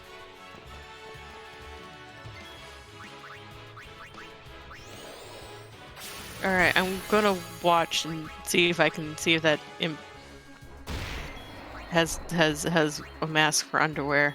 Nope, doesn't matter. They're dead. Oh my god! Hello, friends. Hello to our raiders. This is Final Fantasy X. We're here wrapping up the marathon. If you would like to donate, we have some donation incentives to watch some cutscenes, to name some things. I'm sorry, Phrase, I'm taking over your job. Hi, Helix.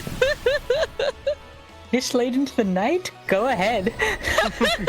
It's okay, we're all going to share. It's whoever has the energy to vamp is going to vamp. Just last call on shirts, too. Come on, bird friend, you can do it. All right, so that was I made that a little more difficult than it needed to be, but basically I needed to recharge the overdrive there, and I was able to get that done. So, and I needed to do two things actually with that fight. I needed to recharge Burb Friend's overdrive, and I needed to make sure Yuna got another level to get the correct number of levels for the menu that I have to do before the next couple boss fights. So we accomplished those things. Scary part over, and now we're gonna proceed to the big camp, the camp out. I won't go so easy on you Are there next going to time. be marshmallows? There's some stuff's gonna get toasted, in a manner of speaking. That does not sound encouraging. Okay. So Okay, yes, I want to ask you a question. okay. Marshmallows at the campfire. You're making s'mores and whatnot. What's the color of the perfectly toasted marshmallow? How would you describe the color of perfectly toasted marshmallow? I needed that sort of that's the gentle caramel tan. Okay. I don't appreciate like mine too crispy. I like it just like the fire has leaded very closely to the marshmallow. Just like give it just a little kiss, just a. Yeah, I'm not a fan of kind of like that, that charred flavor. It doesn't do it for me. I'm with you, and it's just got to be like not too like loose as far as how gooey it is. You still want it to have kind of that gooey heft to it. You don't want to be too runny. So yeah, but that's obviously easier to do when you're toasting it just that much. So yeah. Excellent, Vani. Vani coming in with like the real questions. Yeah, sure. I mean, well, this is what we'll be doing for the next 2.5+ hours. We had a lovely conversation where Blaze was like explaining more of like the bookkeeping. Oh, okay. Yeah, I'm done talking about mechanics for a while. Let's talk about silly stuff again. Okay, yeah, Okay, cool. That's why I'm here. Yeah, that was kind of my kind of on the job application. I get happy anytime you pull up the sphere grid. I think it's so cool. It's just so great. Yeah. Oh yeah. I get so like the childlike exuberance. Man, I would just spend so much mental energy just kind of like trying to fully optimize how much I could squeeze out of that sphere grid. Because there's so many great ways to do it, like we were talking about earlier, crossing into the other characters' paths, especially really early. You can just do so much cool stuff with it. Like that. Yep. Kamari just took one for the team. It's fine. Oh yeah. He was a real one. I see Burp Friend is fully charged here. Is this significant? Yep. We gotta probably use 2 of them here. Oh, wow. But the first one will take out the arms, and then I should get recharged off of the counterattacks here without dying. All right. The scripting of the battles in this game in particular is so unbelievably tight and impressive. It's really, really fun to learn this run. Yeah. And just you get to see all of the mechanics of the game come together. 44 HP.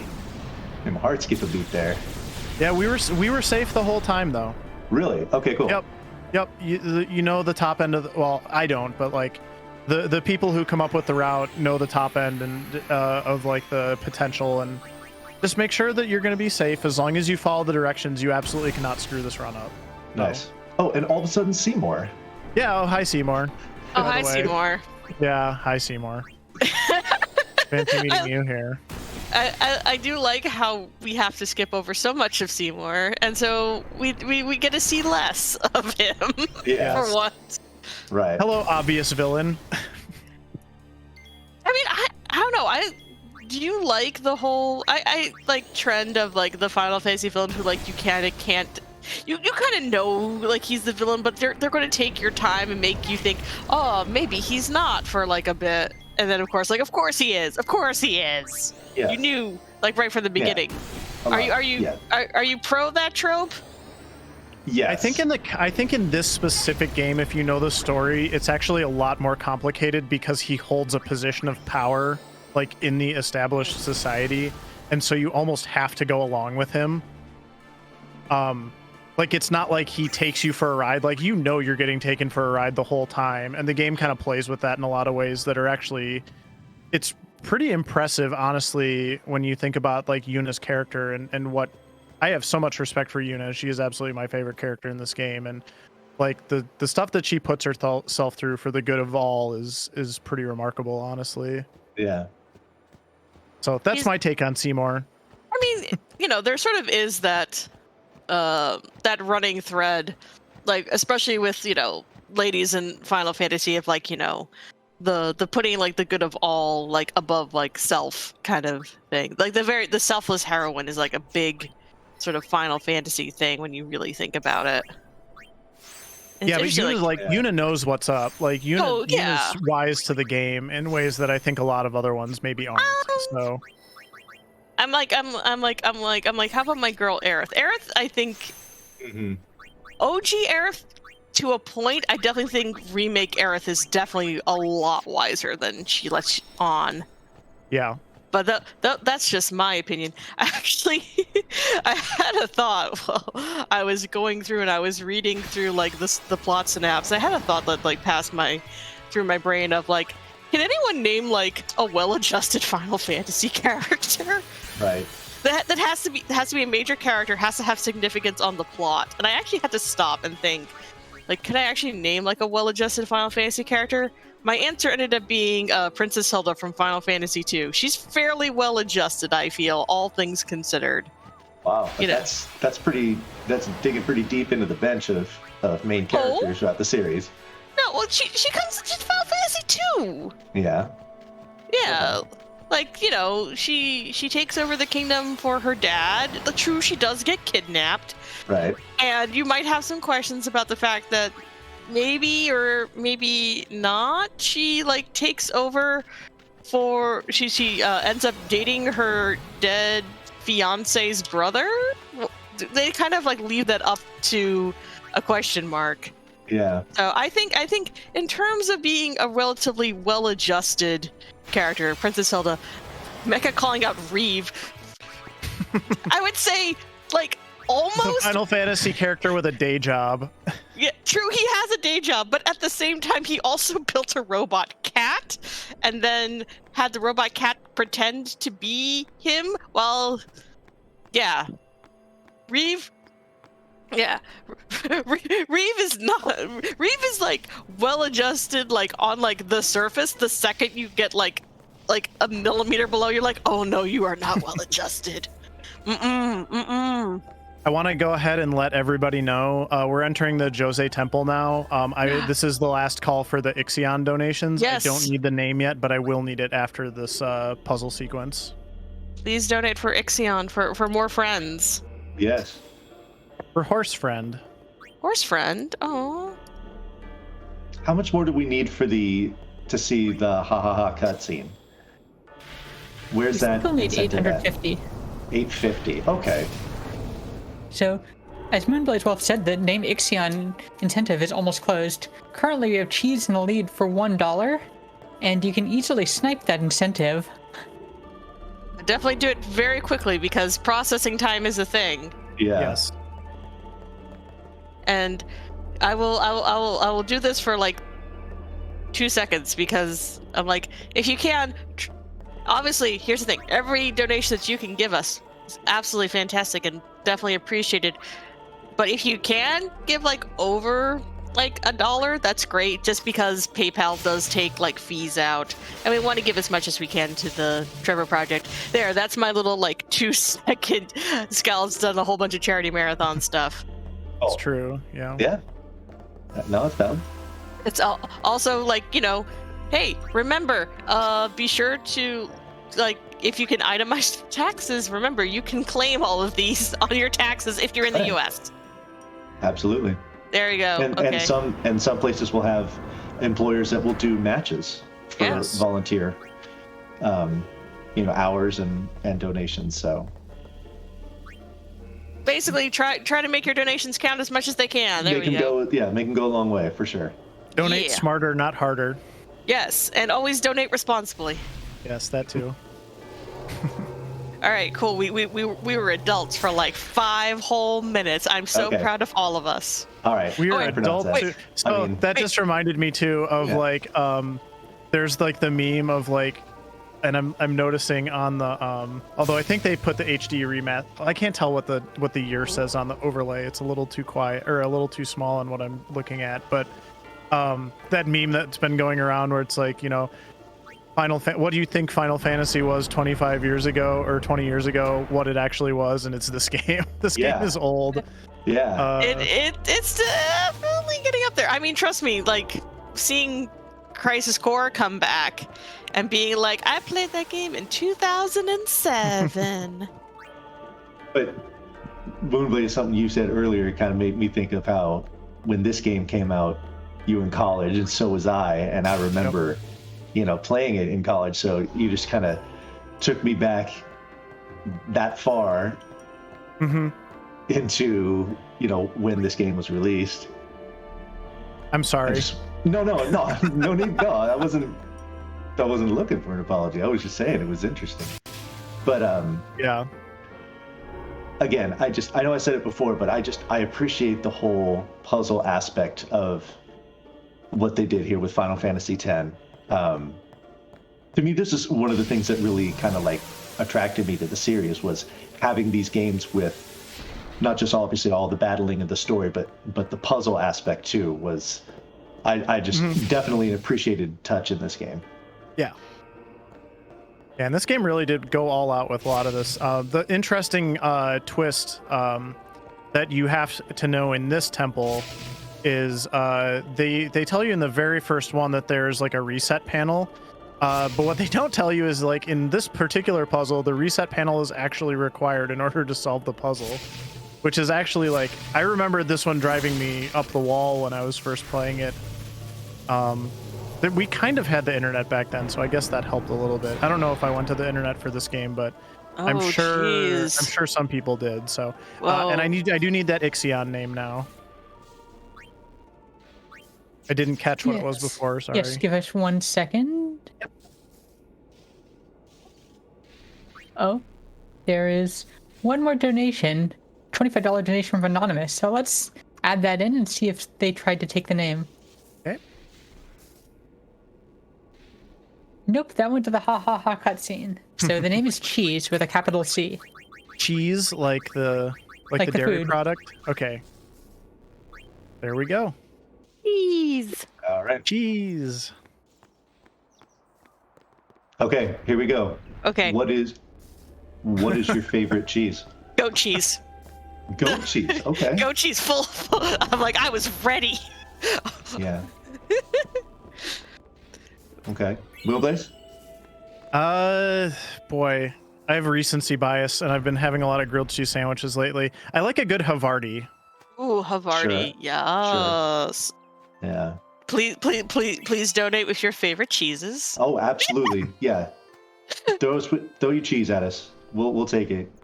Absolutely. For me, it's hard to say no to a really good cheddar, but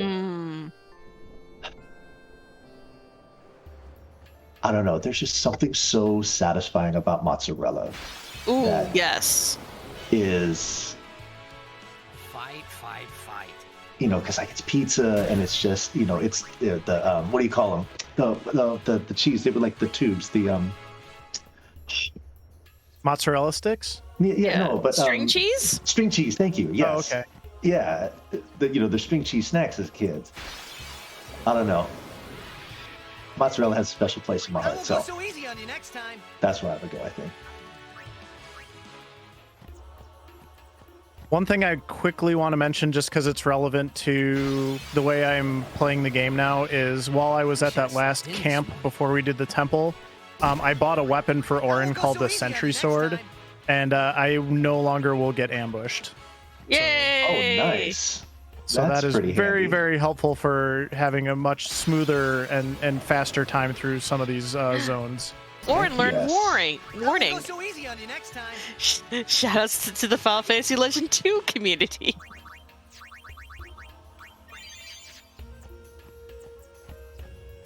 Still take a shot or two in a lot of these fights from particular monsters that will outspeed me, but I really don't have any You guys fear are of dying toast. anymore. Live and let live. Sounds good. Always appreciate like sentences and like after you say that you're like, oh yes, that would be a good one for speedruns out of context. I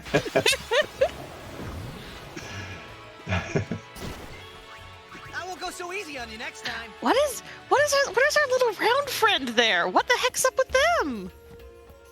Which one? The round one. The Like the sentient football helmet.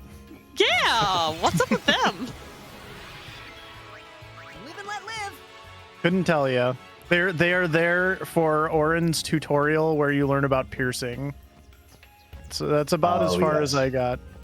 I mean, like, does he have like a nice earring or is it like a nose ring? Sorry, I couldn't. I'll be right back. We have time for donation. Of course. Yeah. So we have a $13 donation from non-binary code with a comment, one more dono of my lucky number, just cuz. Also, here's a haiku. Final Fantasy is finishing I out won't the go so night easy on you next and time. almost trans rights. Heart, trans flag. And that was sent to the name Ixion some other cheese. Unfortunately too late. The donation delay. And also that's more than 8 characters, so it wouldn't have worked anyway. But thank you for the Hey. donation. Live and let live. Yes.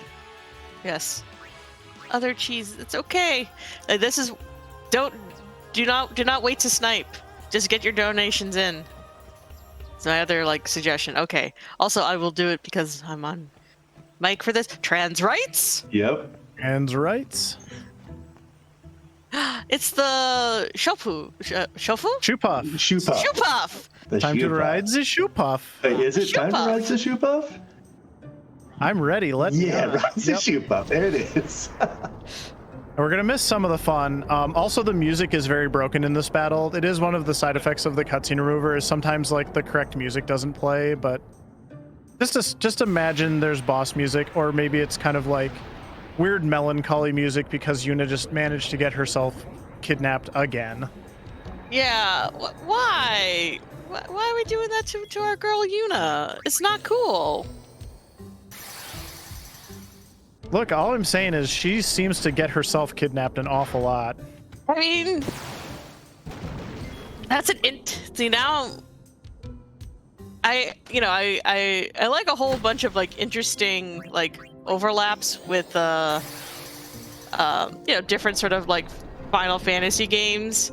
And there's this whole thing like World of Final Fantasy where she also gets kidnapped. It's kind of her thing.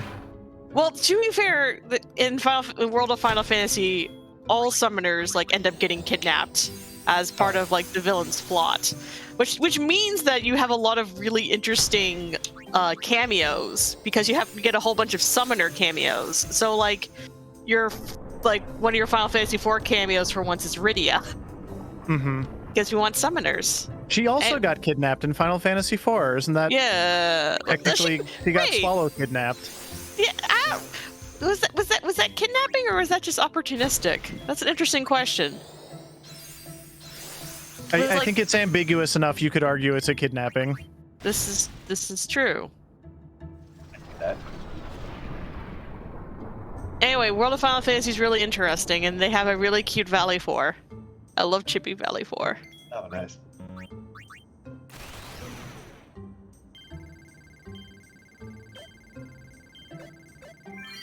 Lots. Lightning slots. Is the timing on that consistent? It is. I missed the first reel, but after that, you just kind of have to wait on the second one. And if you immediately mash for the third one, you'll get a third lightning. You actually only need 2, but I still try to go for 3 just in case I screw up. So Yeah. anyway, we saved Yuna again. Nice. Yay! Got a Null Frost shield for it. We're good heroes. Is that what I was supposed to get? Let's check. I think so. Sounds good. Oh, is that part of the manipulation? Well, I know what drops I'm gonna get. So yeah, because Titus got the kill, so it was a Null Frost shield instead of a Null Frost arm guard. So yep, we're good. Oh yeah, and here's question mark girl again, but she's got a name now. Hi Riku. Oh, nice. Riku! So we're like 138 into this run. Are you still on track as far as the manipulation goes? Yep, I am. I have not Excellent. looked ahead to Excellent. see if I've got a shot at the no encounter armor. I'll probably do that in a little bit here. But my very first sort of survey of the way the drops were going to fall did look like I was going to have a chance at it. So we'll see. Fingers crossed. It's not that.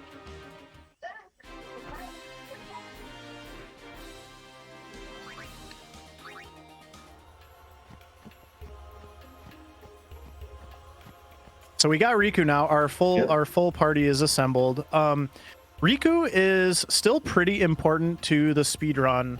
There was kind of a route overhaul a couple of years ago. The route for this speedrun used to rely very, very heavily on Riku. It doesn't as much anymore, but there are still times where you will use her mix ability quite a bit, which is unbelievably broken if you know what you're doing with it. Nice. Well, isn't it, I want to say it's Final Fantasy, oh no, well I know in Final Fantasy V, the speedrun with the chemist, I'll be right you can back. do some pretty, incredibly powerful stuff. Yep. I think, isn't it Final Fantasy 1 you can do that? There's kind of like one of the remakes or something like that there was a way to do chemistry to win, essentially. Yeah, mix is always broken. Exactly. I'm trying to remember what the other early one was with the job system, because it's probably that one. I doubt it's Final Fantasy 1. I know that Final Fantasy 1 Final Fantasy 3 maybe. ESP has like a menu glitch, but I don't think that's the same thing. Oh, okay. All right, so we're walking around talking to all the dinner guests. This is a pretty important part in the story where Yuna gets asked to marry Seymour. We'll think about it. Yeah. We got more important things to do. Yeah, we're You trying can't to be save bogged the down world with- here. Yeah. Lover Can't be boy. bogged down with cutscenes. Yeah, that too. Marriage and cutscenes. So this is the Ronso village here, right? This is the Guado village. Or the Guado, sorry. Yep. Ronso is Kimari's Yes. race. Yep. And this is the far plane. Certain characters don't want to, can't go in there. So Yeah. Interestingly enough. Because reasons. But yeah, there's a lot of cutscenes that we're skipping here. So we're just kind of running around. This would actually, do we have any more donations or announcements, Freya's? You have 30 minutes more to get your Yeti shirts, so definitely go and do that. Oh. Beautiful shirts. $5 from every donation, from every shirt goes to the donated to the Trevor Project. Yeah, definitely get those. The best time to start your Yeti trans Black Mage Yeti shirts is now. I can only assume there will be more in the future. I hope so. We're not stopping at 4. There's no way. We have to dodge here. I don't have to, but it will be a time loss if I don't. I'll be So right back. we'll see. I tend to get hit by lightning here because I'm too busy looking at my tracker. Again, that's another statement that'd be great out of like context. I tend to get struck by lightning while I'm looking at my tracker. Yeah. I'll be right back. You're not wrong.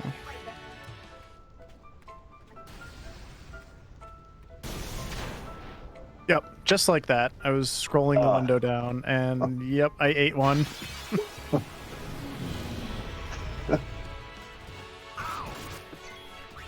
I'll be right back.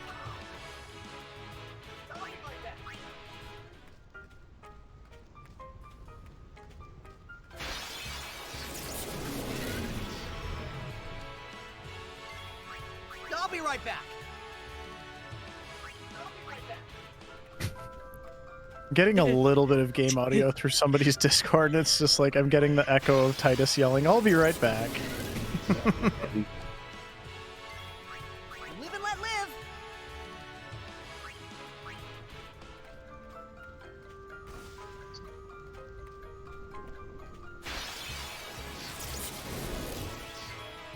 I won't go so easy on you That's the next sort time. of the thing though, with like those very like repetitive like phrases. Mm-hmm. No, there's only like so much space like originally. And so you can only have like such and so many ones. And then, you know, I'm glad that like nowadays you at least have like some more variations. Yeah. But still was, you know, this was like the first like fully voiced Final Fantasy. Yeah. Mhm.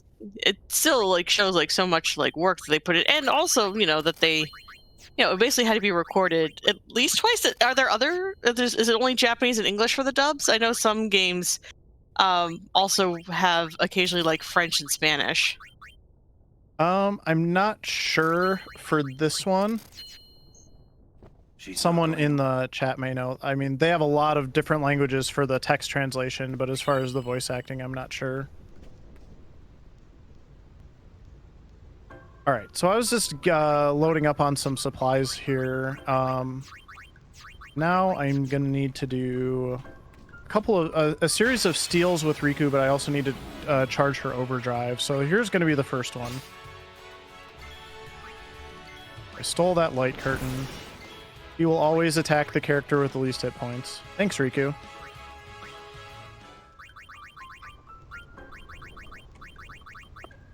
It's an Iron Giant. Yeah, there's a lot of those coming up, actually. I don't need to steal from any other ones, but I'm going to leave Riku in the party because the next encounter, I'm going to grab a couple more speed spheres. Again, nice. I cannot say that phrase. Speed spheres. It is a hard thing to say. Try it yourself sometime. Oh, wow. Told you. Speed spheres. Speed spheres. All right, buddy, now you gotta. Speed spheres. Speed spheres. Vonnie making it look easy. Yep.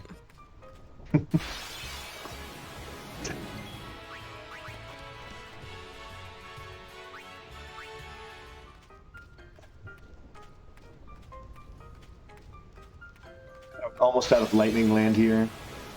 Any Yes. more chances for wayward strikes? Yeah, there'll probably be one more. I don't have any cover between now and the end, so... Yeah. Did you already get the speed spheres that you were talking about? Yeah, I just threw a grenade in that one encounter to kill those two floaty guys. Oh, And okay. they drop speed spheres. Nice. I'm just gonna keep having to say that apparently. There's one more, but I'm actually on a pretty tight gil route, so Oh, really?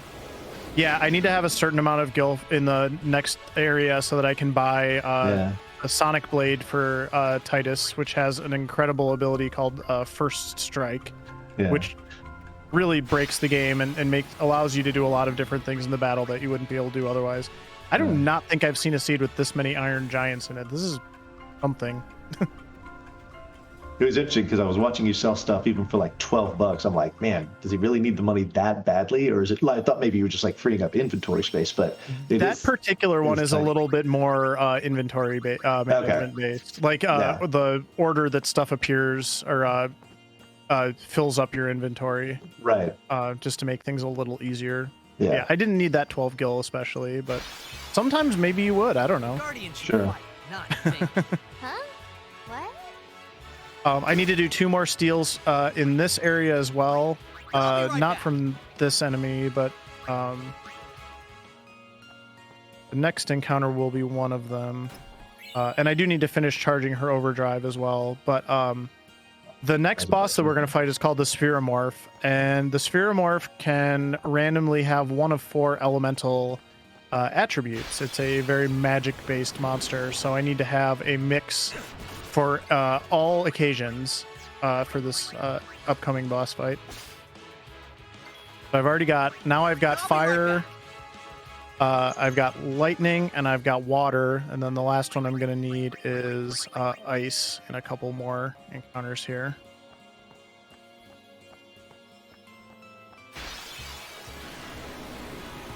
Let's do it.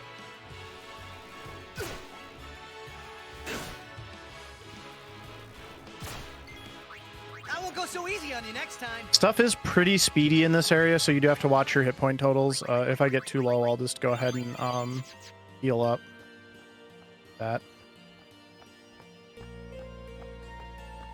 Once I get the Sonic Blade at the end of this area, though, I will always have the first action, and then it'll be Titus that always has the first action, so I'll always be able to run away at the start of random encounters. Oh, that's great.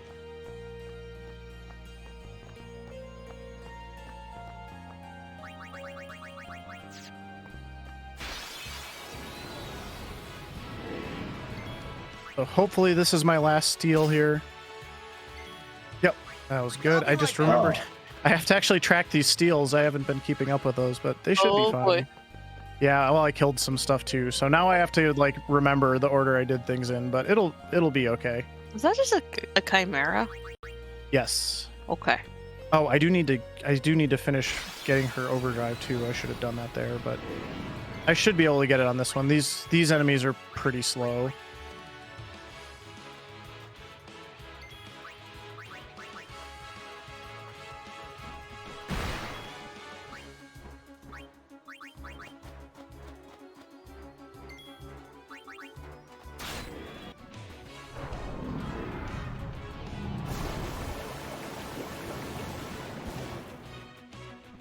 Okay, overdrive achieved.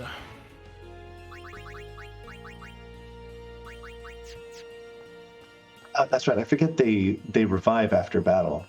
Yes. Very nice feature, I have to say. Yeah. Again, see something, good from like Final Fantasy Legend 2. I don't know if the original Final Fantasy Legend also has that. I kind of bounced off the original game. I'll be right back. But that's something that kind of pops up in a whole bunch of RPGs is like, how dramatic is death?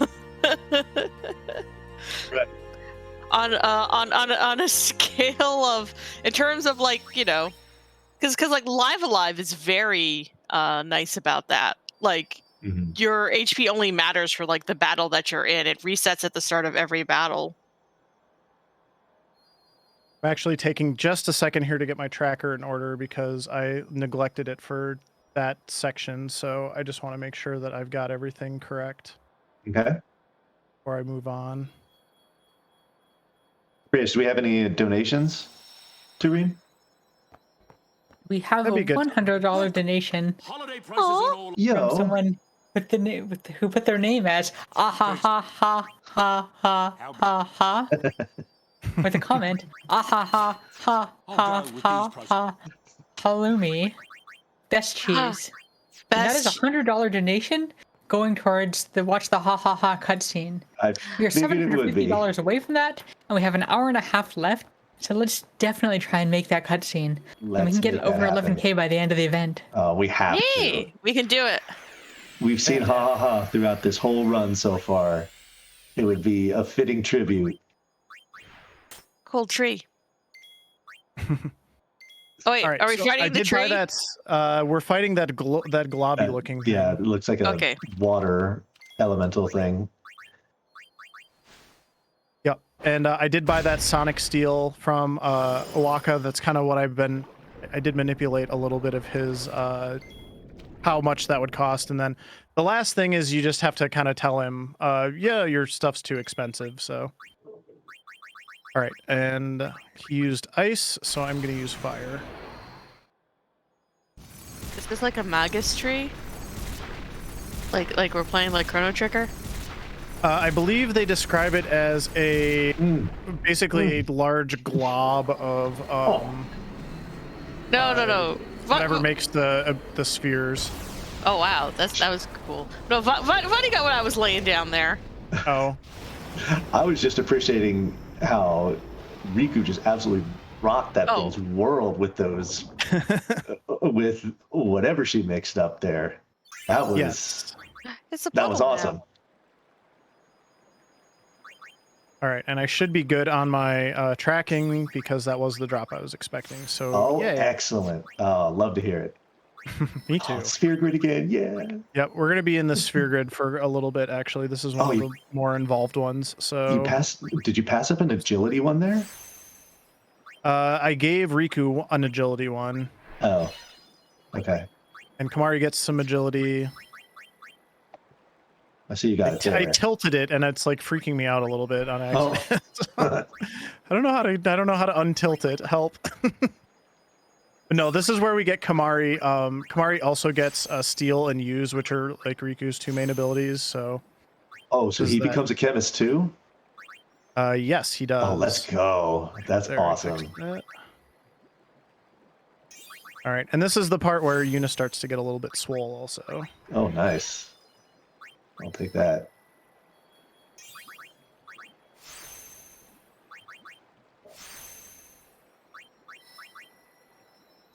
Oh, we're adding strength to Yuna. Mm-hmm. Oh, me likey. I think Vani doesn't know Ooh, how this run four. ultimately ends, and I'm Oh, excited my- when this is discovered. It's gonna be Ooh. great. Yeah, I'm you have my full attention. But Bonnie over here, like paying attention to all this like sphere grid stuff. Like you're walking through like a bakery, just full Oh of my treats. goodness. Oh yes, and you're thinking, how can you make the perfect Selection. way through here? Selection, yes. Well, yeah, compliments to the chef Oh. from Vani soon, I'm sure. Okay, let me ask this for those that appreciate this. Let's say you are sent by family, coworkers, whatever, to the store to get, or to the bakery, excuse me, to get 1 dozen donuts. Oh, okay. You have 12 donuts to get. What are the types that you're getting for those 12 donuts? What Ooh. donuts you get? I have an answer for this, but I have to go look it up. I Look it have to. up? I really Okay. have to focus on this fight, but now I'm only thinking about donuts. I'll let you two talk this one out. I'm sorry, I didn't mean to distract you with Oh, you're Okay. fine. I just think the two Okay. of you in chat should kind of handle this one. This fight Okay. is wonderful, by the way. It's really, really. Well, then, tightly yeah, scripted let's and talk about cool. this. Oh, I mean, there's not much to say, but it's like this is one of those this is like the countdown boss. So, but like the amount of utility that I'm gonna suck or squeeze out of this fight is pretty remarkable. Okay, by the way, Chad is correct. Baker's dozen. Okay. That is so Sure. that's a good 13. starting point. I Okay, agree. Go ahead. okay. I'm going to give a shout out to a very specific donut shop. Okay. Do it. Go ahead. I used to live outside Atlanta, and there is a donut shop in Atlanta called Sublime Donuts. And what they have is they have the Happy Birthday Baker's Dozen, and all the donuts they're all cut to spell out Happy Birthday. And I actually did that for my birthday one year. That's fantastic. So you get like your Boston cream, you get a mocha, you get I was some. gonna say, what are the flavors? Yeah. Butter toffee with caramel chocolate, deep chocolate with fudge. Oh, I forget exactly what the flavor one of these is. Dulce de leche. You get my absolute favorite. They do strawberries and cream. Nutella, orange Dream Star, Oreo, raspberry, Reese's, peanut butter, s'mores, and they had like some weird flavors like salt and vinegar. Yeah, Zokuban really is asking fun. about the salt and vinegar donut. I also have questions. Really? Yeah. I think it's more like the sort of like the balsamic kind of vinegar kind of thing. Okay. I'm not judging. I'm just like I'm intrigued. I can't remember if I ever had that one. That one has me skeptical. I'll be honest. But a lot of the other ones you just listed sounded incredibly decadent. Yeah, the one I always would recommend is the strawberries and cream. That was like they also do have a s'mores one, which is Now we were talking about that earlier, you know. Yeah, well, it's like the filled donut. It's filled with marshmallow cream, and then they have like the chocolate, and then they have like the graham crackers sprinkled into the chocolate, and then they have like a toasted marshmallow like on top. I was gonna say, is it served warm? I think so. That would sound amazing served warm. They usually did a pretty good job of serving stuff warm when I would go there. All right, there we go. That's. Wait! What are you getting here? On the sphere. I'm getting a baker's dozen. I'm getting a baker's dozen of spheres. No, it's basically I'm always going to be getting like hit points, strength, and agility. That's basically the things that you need to make this work. Yep. I'm still tilted, by the way. It's kind of tilting me. Is it one of the sticks or? Oh. I mean, probably. I'll figure it out later. I'm just gonna like be extra careful for the time being. That's okay. It's probably one of those things that only I'm noticing, and everyone else is like, Blaze, what are you talking about? Okay, apparently, Vani, you and I had to put together a food podcast. Real? Oh. Yeah, Little Millie Mooncat says, Scala and Vani make chat hungry. New podcast. The thing is that we're on two different sides of the country. Yeah, I know. But it'd be something where like we'd have to like describe like something that we ate, I guess, to the other person and try to do a good job describing it as like that actually sounds really. I like that.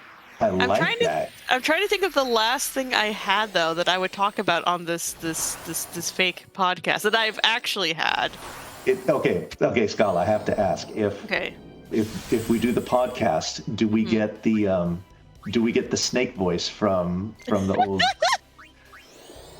the old podcast that you did back in the day, the news bulletins or whatever it was that you were telling me about during one of my runs, and you almost split me in two with laughter. Oh my goodness. I'm pretty sure it's Leonard is the name of the snake, right? That's Leonard. Yes, Leonard Burton the snake.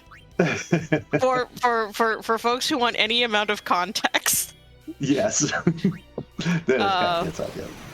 Well, no. Well, the things that Leonard, I did not create the character Leonard Burton. Oh. I should say. Okay. Leonard Burton is a character on the podcast Welcome to Night Vale. But when I was listening, he did not have a defined voice. He was later played by James Urbaniak. But at the time, he did not have a defined voice, nor did he have a lot of description. But I remember listening to the episode with Oren, and they're like describing him, and I'm like, knowing Welcome to Night Vale, I'm like this guy could just be like a snake, like a giant snake, and like it would be like totally, that just would fit with Welcome to Night Vale and their whole vibes.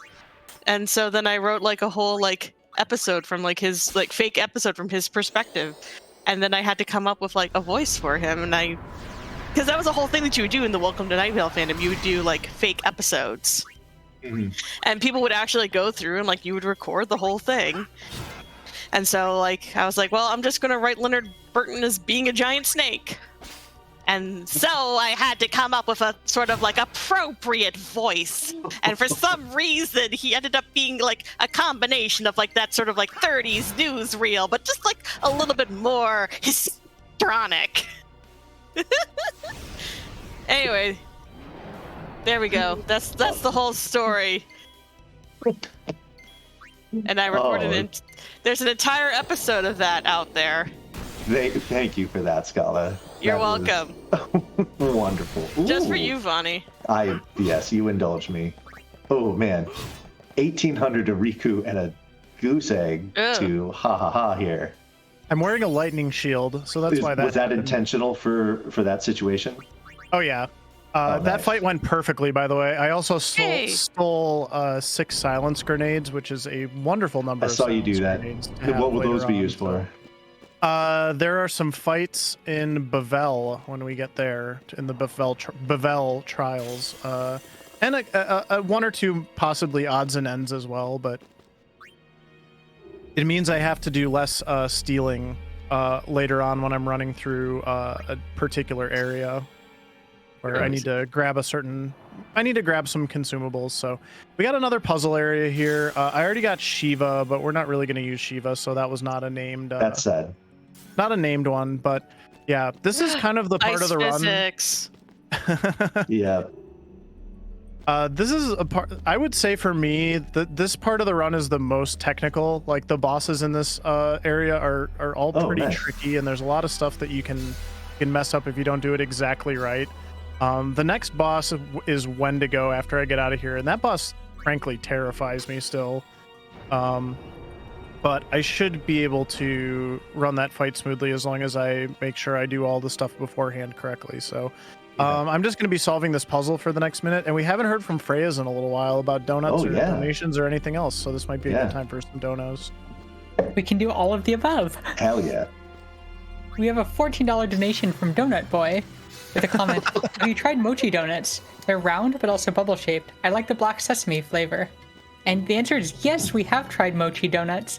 There's this delicious shop in Japantown in San Francisco, and it just made us look up whether there were mochi donuts around us. And turns out that there are mochi donuts within extended walking distance from us. So like nice. within a few miles of us, we could just go and get mochi donuts, and now we really, really want some. Grace, I would devour a mochi donut. I definitely vote for Freya's. Y'all also have to like come on the podcast and describe food to us. Yes. Ah, yes, we love food.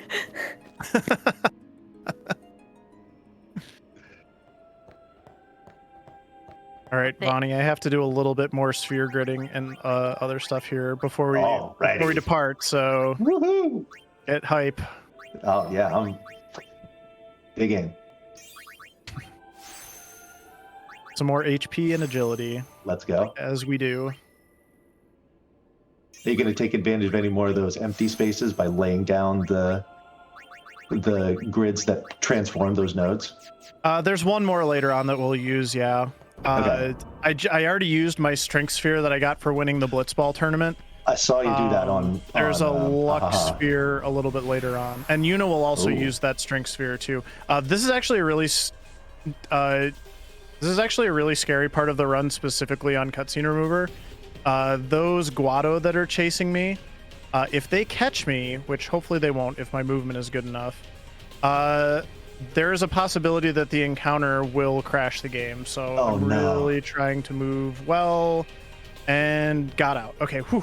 That was a little close at the end there. So yeah, that's one of the few things about the Cutscene Remover that they still haven't not quite figured out what is going on there, but there's a particular encounter that is like one of the 3 or 4 that you can get that will crash your game.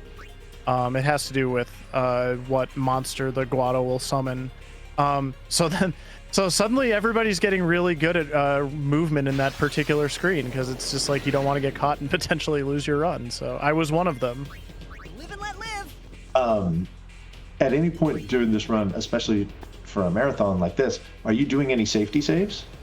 I will do exactly one safety save, and it's like 2 bosses from now. Because that fight can just completely get out of my control. All right. This is the Wendigo fight. This one's a little still scares me, like I said. So Okay, cool.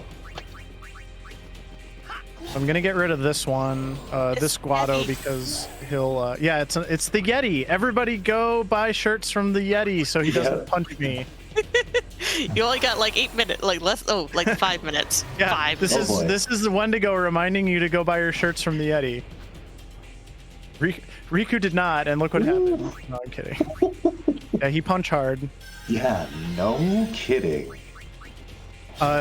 Titus should be able to absorb a punch, so we got him kind of ready to go here. And Yuna already used the Phoenix down. We're gonna try to get. Okay, whew, that is the scary situation when one character goes down. And then the other one goes down immediately afterwards. Because as long as you have somebody else alive, Titus can keep attacking. So Lulu is doing good at evading. Lulu.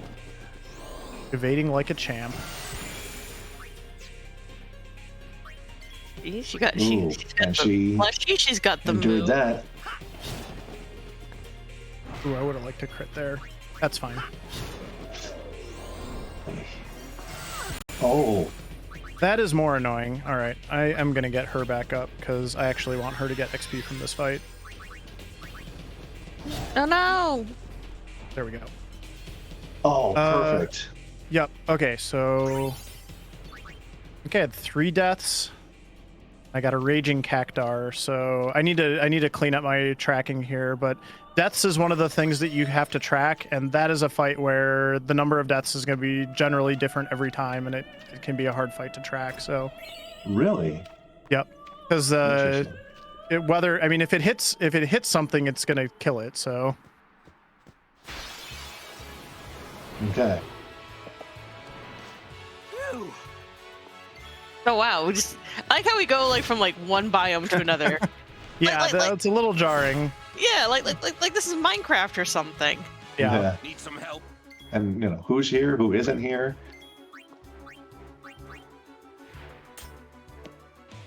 Yeah, this is where you kind of get in the story. You sort of get scattered here, and you end up in a totally different area. Everybody but Yuna, and now we've got to kind of get the gang back together here. So You never that's split the so party. far so good. Wait, did Yuna get kidnapped again? Yes, Yuna got kidnapped again. Usually it's like, why is Yuna not in the party? Is she kidnapped? Yep. Usually a pretty safe bet. We're up to. I mean, I don't know if the wedding technically counts. I think that's later. So I think at this point she's been kidnapped 3 times. Okay. For those keeping score at home.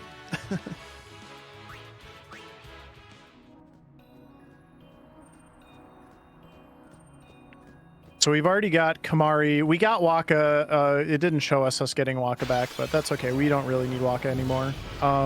Yay!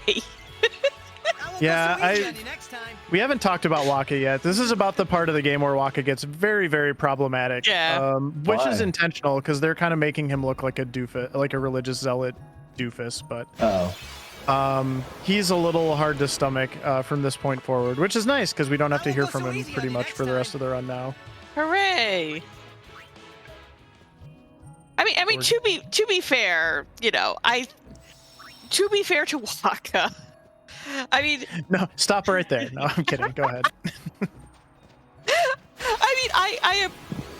I didn't get into this in my Haven run, but I appreciate it when you have like a character that has like some like good realistic character flaws. And that, for Waka, that's like a very realistic character flaw to have. Yeah. That's all. That's it. Like, It's understandable, but then like just his density and his inability to change Yes. for the most part is Yes. the part that like the arc doesn't really finish in a way that is satisfying, Yes. unfortunately. So Yeah. that's all. All right, so I'm gonna steal a couple sleeping powders here, and then remember I was talking earlier about all those silence grenades I already got, so I'm good on the steals now, which is actually really My turn nice. now. I won't go Okay. so easy on you next time. And there's an actual honest to goodness skip coming up as well, which is kind of Ooh. exciting. Yes. So Okay, tell us about this. it's in a couple screens, so I'll tell you about it when we get a little closer. But I do want to get everybody hyped up. So at least a little bit. When you run true any percent in this game, there's actually 3 cutscene skips that you can do, and they're not they're not that huge of a deal. Like they're not a barrier to learning the run. All together, I think the cutscene skips that you can do without the cutscene remover save like a grand total of maybe 4 or 5 minutes. And again, over the course of like a 9-hour run, that's just not that big of a deal. Yeah. But obviously, since we're removing all of the cutscenes in the cutscene remover, you don't have to worry about doing any of those skips. So it's actually like not a required skill for doing cutscene remover. Oh, But gotcha. there is one actual like encounter skip. It's basically like a forced encounter that you can skip on the next screen. I haven't been doing good about keeping track of my encounters, which isn't a huge deal, but I'm gonna maybe focus on that for just a second here. But that skip is in any percent, and it is the one skip that is still in cutscene remover, and it's nice. It saves a little bit of time because it's like you skip the fight, and then there's like a little cascade of like other minor optimizations that you get out of it because to beat it, you have to use Kamari's overdrive, which then means later on you need to recharge Kamari's overdrive, and it just it really like makes life a lot easier when you can do the skip. So Yeah. Okay. I think I got that right. Okay, I think I'm on the I won't correct go so encounter easy on you now. next time.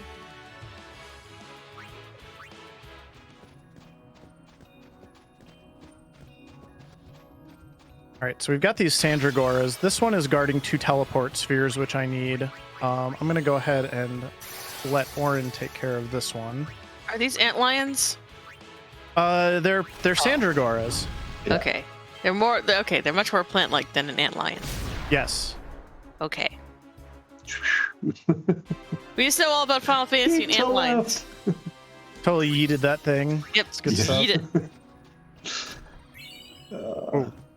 You actually just got a little preview there of what's coming up because there's a second one here. And hopefully I will get this first try. If not, I can reset and do it again. Live and let live. All right, so I'm just gonna kind of get in here, and he pushed me right through. So I got pushed through that forced encounter, and I don't have to do it. So Aw, now, well done. yeah, first try is nice with that. That was sure. really slick. That was really slick. Okay. I forgot to change party members before going into this fight, which is not ideal, but I'll make it work. This should be You weren't able to go in your Oh, and I menu. forgot to do his sphere grid. Darn it. Okay, this Oh, no. this might be a little dangerous because I'm 4 strength short, so means this guy's gonna get a turn. But he didn't do anything too scary, so I should be okay.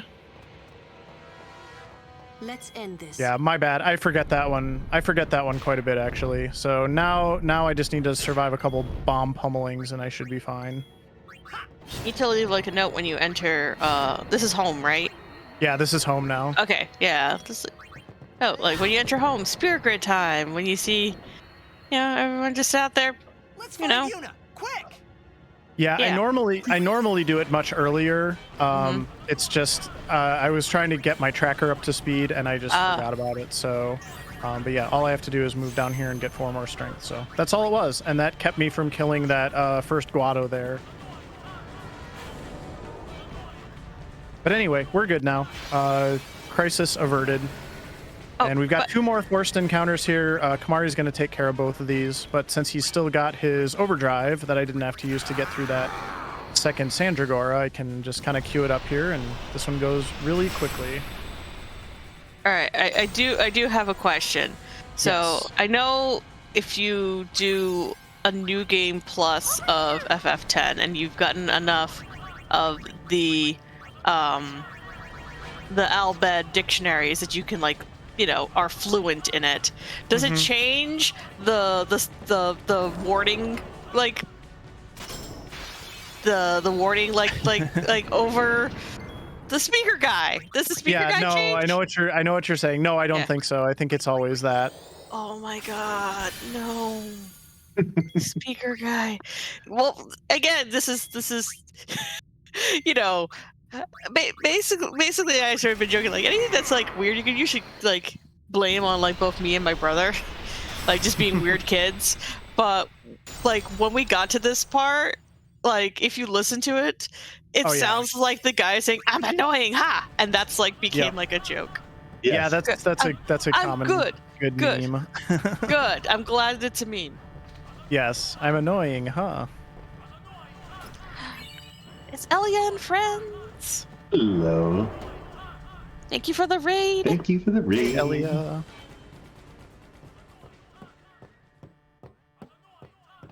All right, so we are done with home. We have not saved Yuna. She's still in Seymour's, I guess, custody at this point. But we do have an airship now, which is pretty cool.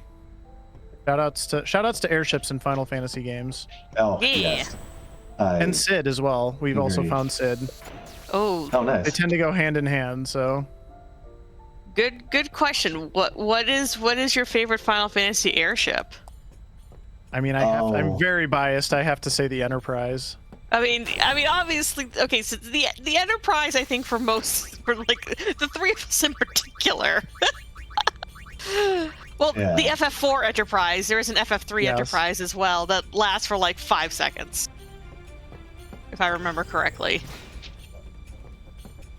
Okay, so barring the Enterprise, if I had to pick. Thankfully, please. Thank you. I went into the wrong menu there. I need to buy. I'm a little bit short on power spheres, so I'm going to buy some power distillers. But I was good on speed spheres, so that's good. Anyway, this is the big scary boss fight coming up here. So actually, this is where I need to safety save.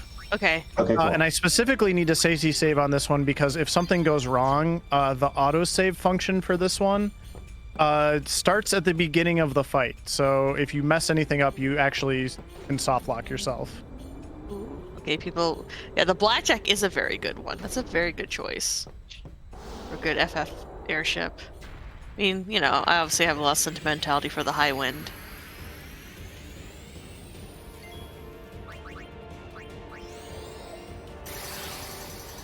Oh, it's a big scary Dargan. Oh, one fun thing I noticed about this thing when I was doing my practice run earlier is if you take a look at the underside, maybe this was just me projecting a little bit, I don't know, but if you take a look at the underside of Evray here, I thought I saw trans colors. For its belly? Yeah. Yeah, I can kind of see. Yeah. Okay. I see. Oh yeah, I see it. I do see it. that very much. That's awesome. Oh, now I see it clearly.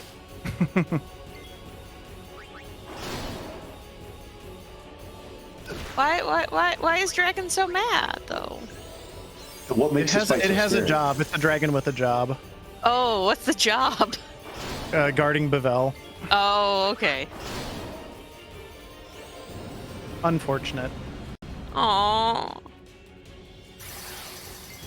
Dragon, I wish we could be friends. You're a very cool dragon. Ooh.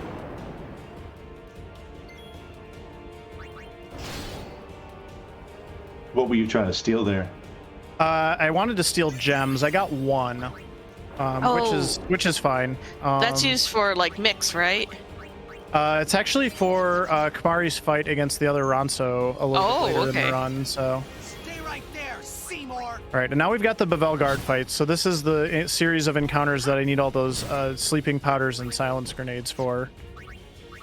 I'm also going to take the opportunity to farm some the rest of the power spheres that I need. So. Oh wait, we're at the posh spice part, because this is the wedding. Yes. Okay. I'm sorry, buddy. You missed all the stuff about the Spice Girls. Oh, okay. Explains absolutely nothing else. Oh, I see. You got that ability spear there. That's what you were trying to do, yeah? Yeah, I need the sleeping powders for these flamethrower guys because otherwise they will just absolutely wreck me. Flamethrowers? Yes, with flamethrowers. Really? Sorry, I had a brain fart there. Okay.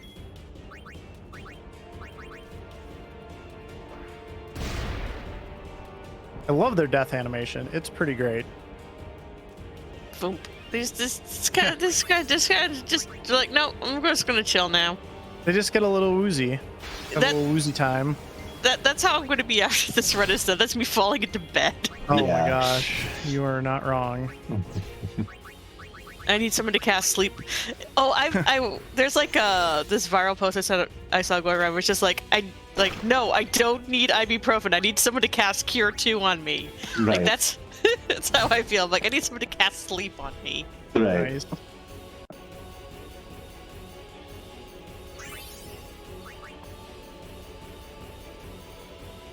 I'm also pretty sure my tracking is still good, which is really nice because those encounters in the home are actually really notorious for messing up your tracking because the enemies that I killed with Stone Breath actually die in a random order that you can't like visually see.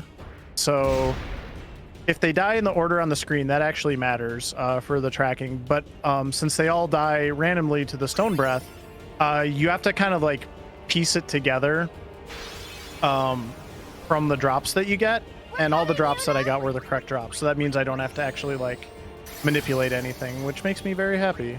Yeah, I bet. Because otherwise it's like you're trying to solve the puzzle of like what order they died in so that your drops were correct, and I just don't have to do that now. Right. Yay! Also, by the way, more games should include wedding crashing. I'm just gonna say that as like a blanket statement. As someone who, like I said, like see again, this is why Final Fantasy Legend 2 it needs more love. What do you get to do in that game? You get to crash a wedding. It is true. It is true. See what we get to do here? We get to crash a wedding. Like, are there other games where I can crash weddings? Oh my god! Look at him go down the stairs. Yeah. The stairs. I forgot about the stairs. The weird like. The weird escalator. Ride. The stairs. I'm trying to figure out a way to combine stair and elevator. Oh, this was the area that I was thinking of earlier, where you have the light conveyor belts or whatever you want to call them. Mm-hmm. Yep, and then this is actually this one can be annoying. Yeah, I can bet. I can imagine, I should say. So, and it's also annoying because this is also the part of the run where you start to kind of look at your tracker and see how you're doing for if you're going to be able to get the drop or not. I see it on my chart, but it's pretty far down, so I might have to do a little messing with it and see if it's going to be a possibility to get that no encounter armor. Also, chat, it's not quite an escalator. An escalator works differently. Also, I do agree that you do get to crash the fake wedding in FF6 and the opera. Oh, that's true, yeah. Man, I want to just melt into the floor.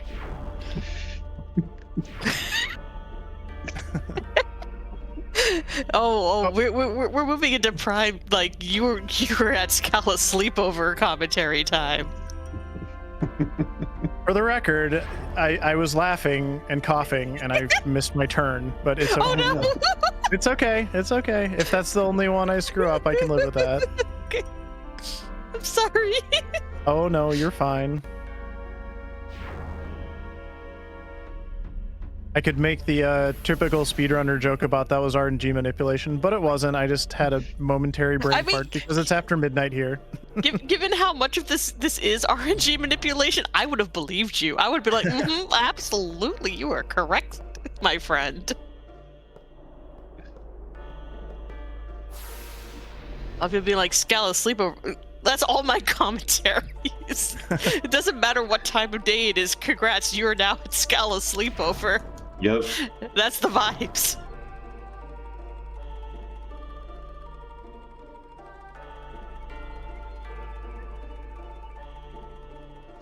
this is like the part where we figured out that the church is hypocritical and has been using like machines and everything. Yeah, they kind of hinted at it before, but this is where you like find out that is definitely what's going on.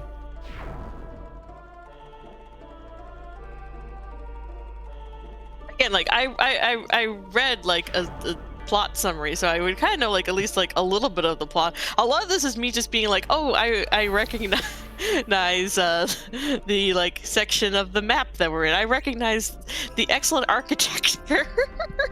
So I will say though, one of the things we talked about before this run was I wanted more like fill in the blanks kind of like lore because of the cutscene remover, and we're about 2.5 hours in at this point. So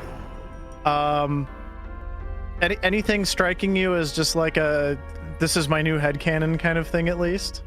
Oh, I mean, I'm usually pretty good about the thing is that usually I need to like build off of like the at least a little bit of it. Well, I mean, obviously we had the whole thing about coming up with a blitzball game.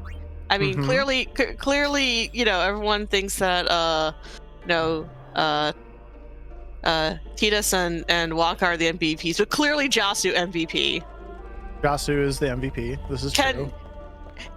If we're playing our fantasy blitzball game, is like Jasu, is he like our like not necessarily rival, but like our like kind of like companion, like your like tutorial friend? Oh, okay, I'll buy it. I want to hang out with Jasu in this, you know, that's has become like the elaborate headcanon is like we just want a blitzball game. Yeah, see? Yeah, Jasu. So I have something really exciting to share. I just put like the most basic, easiest hypothetical that I could come up with into my tracker. And it looks like I can get the drop on the first try. Oh. Yay! So we might be doing it. Also, I just messed this platform up, but that was my fault. So I can fix that easier than the other stuff. But how soon are we seeing that encounter where we could potentially get that? It's gonna be it's in like 2 different areas, and the way it's gonna go, I'm gonna have to go fight Baran and Yankee first and then come back, which isn't the most optimal routing, but all in all, if it comes together and it works the way it's looking like it's gonna work, it'll probably save 4 or 5 minutes. Cool. All right, let's do this. Yeah, so yeah, buckle up, because at this point, the other reason why you're kind of like starting to do that now is at this point, everything is basically set. Like there's not anything at this point that's out of my control particularly. So I should be able to script everything and have it happen the way that I think it's going to happen. So yeah, hopefully I've been doing my tracking right, and we'll find out in a little bit, I guess. But yeah, stay tuned. I'm just vibing to the music over here. This is, well, I was thinking to myself, like, this is like it's still, there's like a little bit of like those sort of same sort of like vibes of like Temple of the Ancients in FF7. I wonder what would have you overlaid if now I'm gonna go listen to that track and be like, how similar are those 2 tracks? It does have that quality to it. I totally agree. I'm hearing it too now that you say it.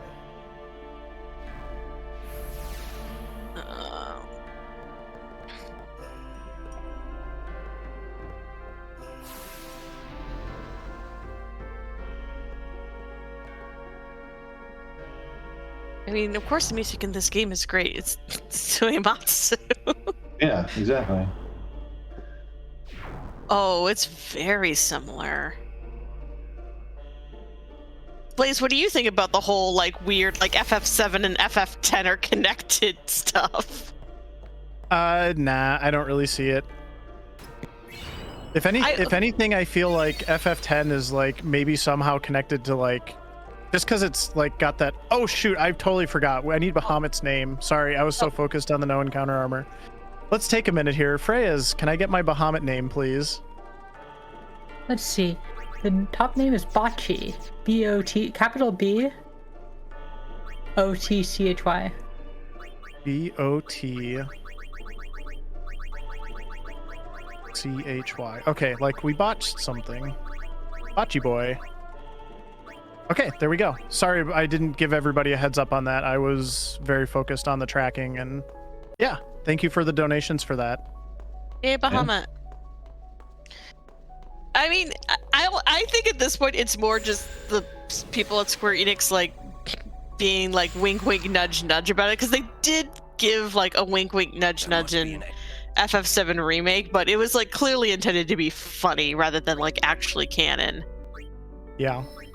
Oh, it's named after Bahamut's named after botulism sauce, who's been I've seen donating and being in chat. Yay! Oh yeah. Okay, cool. Cool. Oh, all right. Spear Good Chef, what are we doing here? This is where we are officially jailbreaking Yuna. Oh baby. And Yuna and Bahamut are going to be besties for the rest of this run. So if you like watching big dragons punch stuff in the face, boy, let me tell you, this is a speed run for you. Love We have time to plug an incentive. Teleport sphere.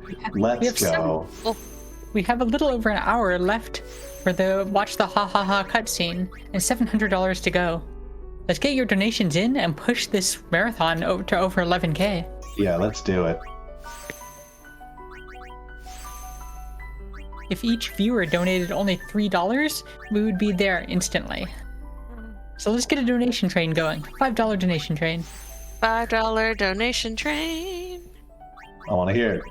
Yeah, Come on, and Chad, let's go. this next part's going to be pretty slow, and I am going to be pretty focused. So I would say, Frey, as those donations come in, just feel free to jump in at any time that Vonnie and Scala let you. Sounds good. Hey, we've been very good about sharing the air, sharing the couch. I I'm wasn't happy saying you weren't. to shut my mouth. I'm happy to shut my mouth at any time if it means somebody's going to read a donation comment instead of listen to whatever I have to say. So, you know.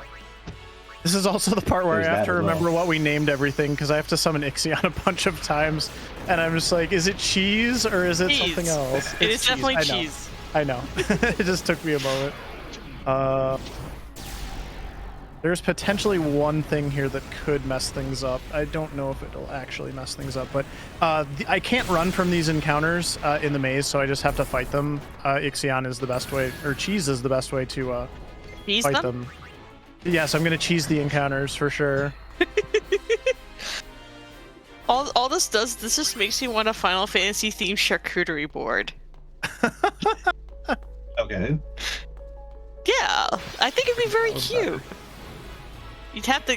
I mean, have you ever seen like the Final Fantasy like cafe stuff they do over in Japan? No.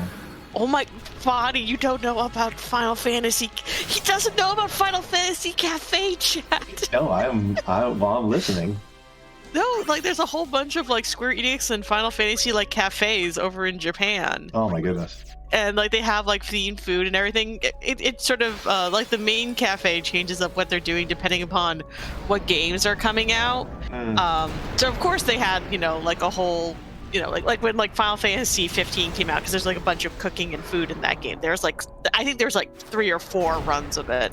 I unfortunately have never had the chance to go to Japan, but I will like just look at like the cool stuff that they're doing and be like, oh, I wish I could. Okay, so what is the current Square Enix Cafe menu? Let's find out. Here we go. Our first Bahamut summit. Yep, first of many. Oh, but you get the whole cutscene this time. Just the first time. Yep. Yeah. Which is I'm pretty also dope. a little concerned because I was supposed to get a drop on that first maze larva fight, and I did not. So it means my tracking might actually be off.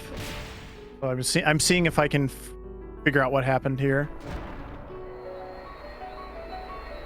But if not, we will just forgo the no encounter armor, and it's fine. This run is going quite well in every other respect. That would just be Yeah, it kind of really like has icing been. on the cake. So.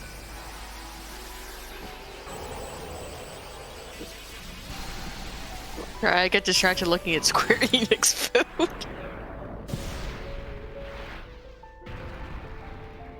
It's not over yet.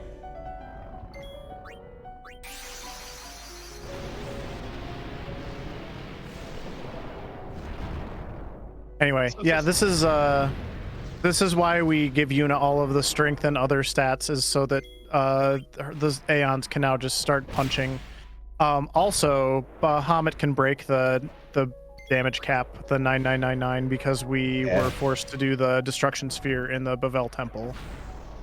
Oh, this is where you have the throwdown with the other summoner. Yes. Yep. Isu? Isaru. Okay. But we're not allowed to do a mirror match, so we can't go dragon a dragon here. But thankfully, Cheese is going to be good enough for up for the task. It kind of makes sense, right? Because that is actually interesting. Yeah. How? I guess it's because they're different instances of the same faith. The faith should be unique in theory, I think, but I don't know. Aspect-wise, like how that would work out exactly. And that's how I would. Because they all go to the same temples, so it's not like there's a bunch of Bahamuts on a shelf somewhere. Yeah, but it's like you are summoning the sort of the dream of that faith. So I'm assuming that it's like somewhat like instanced, and that's why multiples of them can exist. Though it would be cool if they each had like slight variations. Like, don't they do that in X2? Are there like dark Aeons and stuff? Yeah. Yep, I think so. I just think it'd be cool if like his Bahamut looked slightly different from our Bahamut. Yeah. Is that fight always guaranteed to go like that, where you get all the way down to the countdown 1, and you'll? Yeah, it's 100% safe. It's 100% consistent. Nice. Yep. Had me worried for a second there. You ever work so hard in the swimming physics in your game, you're like, we should just make this sports.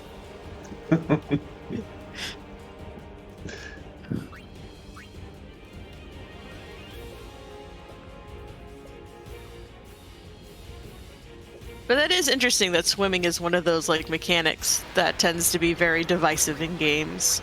Yeah. By the way, traditional zombie boss. Oh, nice. Guys, the Phoenix Downs. Yay! There's a few of those in this game. Well, that makes sense given the themes of this game. It's a lot of like dealing with people who are too stubborn to die. Yeah. Like I don't know. We're getting into like all like the weird fantasy semantics of like what's the difference between like a unsent and a zombie. So I think just an update on the tracking front. I was supposed to get that drop. The drop that I didn't get before was not considered what's called a guaranteed drop. So I think I'm actually fine. Nice. I'll keep monitoring, but I think I'm fine. How soon is this encounter where you need to have it all line up? It'll be on the. So I'm gonna come out of here. I fight Seymour one more time. I run through the Pride Lands. Because it's gonna be required for the RNG manipulation, it looks like I'm gonna have to go fight Baran and Yankee, but it'll be immediately after I go fight Baran and Yankee. Okay. We have time for some donations. Oh yeah, we got some time. We have a $10 donation from April B. UOP, keep that Final Fantasy. We have a $5 donation from Rudolph Fahrenheit, which says, this $5 donation train won't go anywhere except where its rails take it. We have a $5 donation from the Great Serpent of Ronka, which says, choo choo, but now I'm hungry. And another $5 donation from the Great Serpent of Ronka, which says, scree. And, Funny. yep. I like the comment about things being on rails. Sorry, I'm not trying to cut you off. We are only $700 away from watching the ha ha ha cutscene, so get your donations in, and let's try and get this marathon to 11K by the end of the run. We can do it, chat. I believe in you, chat. Wow, I see. Believe in the power of the memes. Man, you are just stacking a ton of strength on Yuna right now. Oh my goodness, more? Yuna is getting swole. No kidding, that's 5 so far in this trip. Dang. I love the spotlights in this scene for some reason. I just think it's so cool. It's very Vector. Yes. Yes, that's a good one. I like that. Yep. I'm one of those people where I'm like, oh, I like definitely am good at the referential stuff where I'm like, ah, yes, it reminds me of X or Y or Z. It's the pattern seeking kind of stuff. But I like those sort of things. I like those sort of like callbacks like that. That last fight, did you kill that one guy and then flee just to get a little bit of AP? Wow, dude, did she just lay that guy down with her freaking stick? Yep. Yeah. That's just how Yuna rolls. That's incredible. Yeah. Yuna is not. It's not just the Aeons that are getting strong at this point. So. Wow, that's fantastic. I mean, come on, she was in a fighting game. Yeah. Okay. I loved Yuna in Duodecim. She was a lot of fun.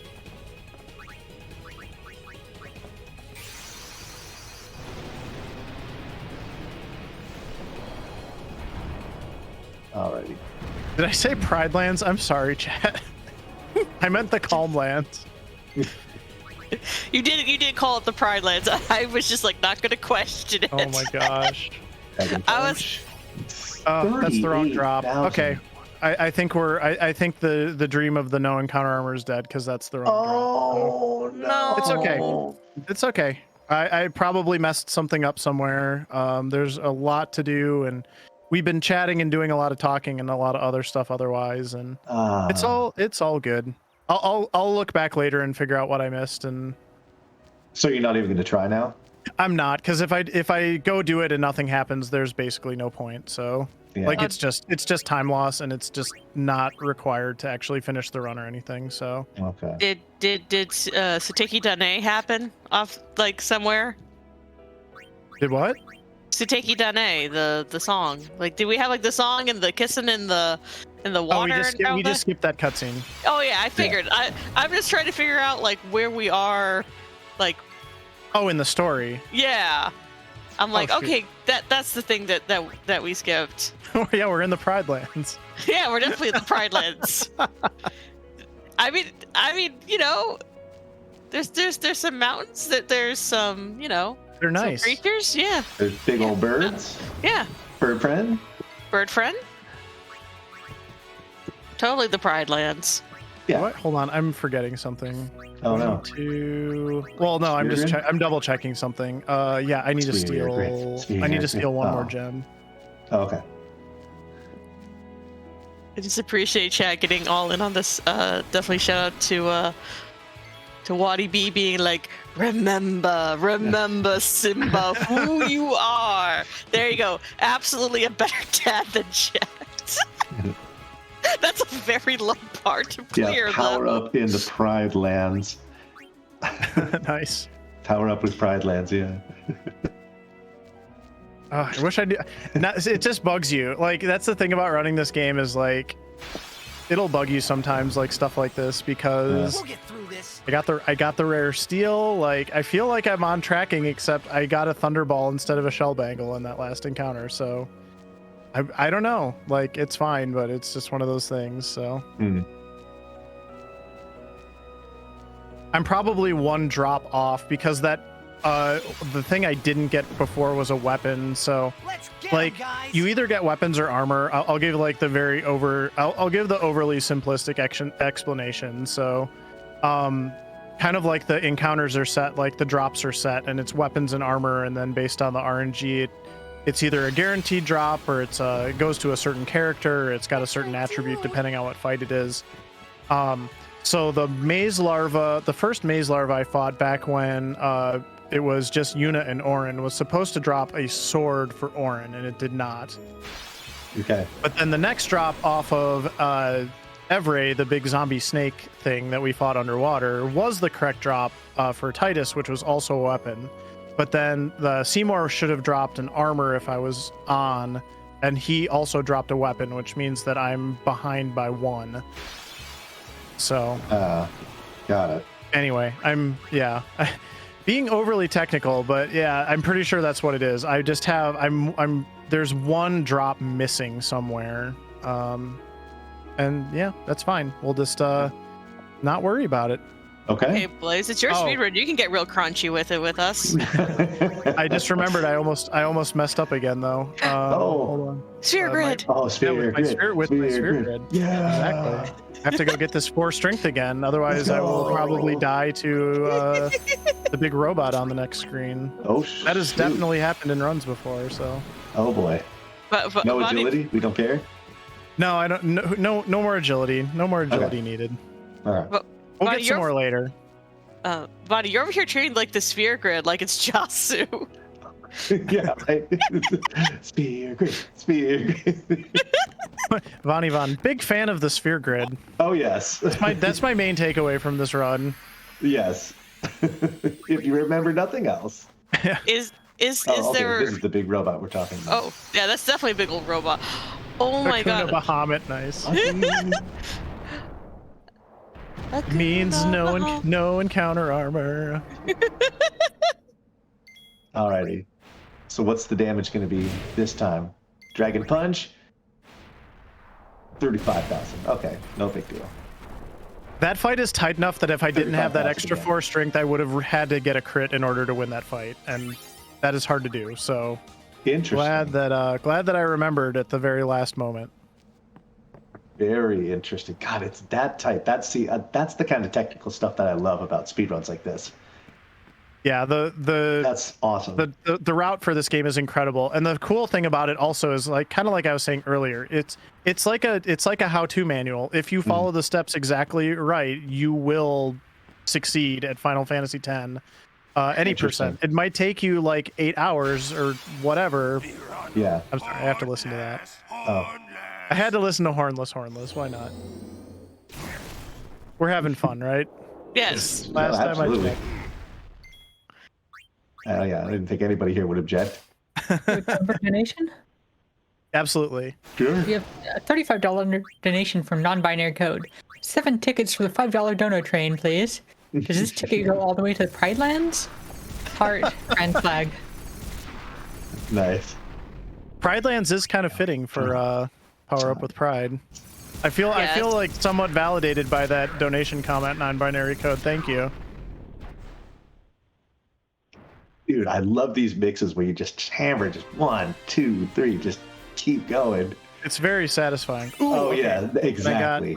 So those sphere drops were actually really important as well, because that kind of dictates how I do my sphere gridding for the rest of the run. Oh, nice. 2 and 2 is kind of like the ideal outcome there, so Perfect. pretty happy about that. I'm going to be great. spending quite a bit of time in the sphere grid here for the next All couple right. minutes. So Bonnie's going to kind of drool all over, and then if there's anything else to read, Freya's, or if you want to let us know about anything else, please feel free. All the donations from this event are going straight to the Trevor Project, a wonderful, wonderful charity that focuses on suicide prevention in LGBTQ youth. And just amazing, amazing charity. Get your donations in, and let's close off this marathon with a bunch of donations. Yeah. Please help us finish the lyrics to Hakuna Bahamut. Oh my goodness, you took Lulu on this enormous trip through the grid just so she could be a conduit for Yuna to get over here and get 2 more +4 strengths. And hold What a on. pal. Oh, Wait, there's more. We're not done? No, we're not done. We're going to do it again. That really, just to teleport like 3 more nodes? It works. Oh. All right, and then And then bam. Oh, only 3 this time. Right on. I'm sure it's like exactly important or something for a fight coming up.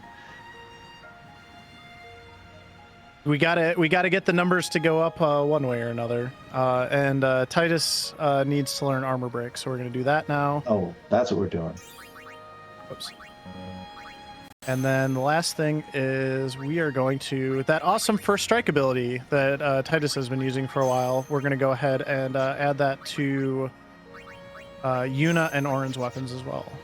You know, that's what I was going to ask before about the whole no encounter thing is is there a way that you can use, do what you did there with the synthesizing the items? Is there a combination that would create a no encounter? Shield or piece of armor? There is, but I will not get the components for it, I believe. I don't remember what it is off the top of my head, but I do think it's possible. Okay. So yeah. So at this point, if I had the no encounter armor, I would not be getting these random encounters, but it's okay. They're safe. They're just kind of draining time a little bit, but we're doing good on time, so I'm not complaining too much. Cool. We're in the home stretch now, believe it or not. Awesome. Oh, good stretchy reminder break for everyone watching. Yes. Yes. Leg stretchy, drink refreshy. Hydrate. Absolutely the hydrate reminder. Mm-hmm. Did so myself. Same. So. Oh. Thank you, non-buying card. For an encounter-free Final Fantasy Hakuna Bahamas. So good. I love it. Fantastic. That is amazing.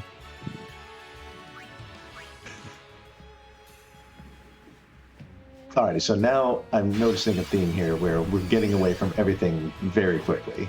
Riku, think late. Yeah, I always get the first action and I'm always fleeing. Riku already has her overdrive, which is another thing that I do get to manage a little bit more now, which is a plus side, I would say, of not having the no encounter armor, is I do get to use a couple more of Riku's mixes, which will speed up a couple boss fights, so we'll get to see a little more Riku for the rest of the run as a result. And we get to play in the snow with some monsters. I don't know how he can dress like that and not be cold. As someone who lives in a very cold climate, I am flabbergasted. Yeah. I mean, I feel like he's endured worse. I mean, everyone in this game needs coats. Right. Everyone. Maybe not one. Oh, no, Orin still needs a coat. All right. He needs half a coat. My personal issue with like a lot of games, like places say like they'll go to cold places, and I understand, having different models requires a lot of work. But it's like no, I want to see more games that actually like have characters like get like change their outfits for like different situations. Make it a side quest. Like the party needs to go find winter coats before they can go up to Mount Gagazet. Okay, no. I was about to say no. In Tales of Eternia, that is actually like an integral part of the story. You have to go get winter clothing for everyone before you can go into like the snowy region. And they changed the sprites for everyone for when they're in their cute winter outfits. And I'm like, just do that more. Perfect. Yes. That's great. I agree with chat too. Kamari would be fine. Yeah. I mean, this is his like homeland, right? Yep. I believe this is that like was a Mega Seymour, yes? Yeah. We're kind of also to the part where we're going to be hitting a lot of bosses that a lot of people who played this game casually are just going to be like, oh my gosh, that boss wrecked me as a kid. Where are my grenades? Oh, I'm on... Wait. Oh, okay. I must have been in the use menu on accident. That was weird. Sorry about that.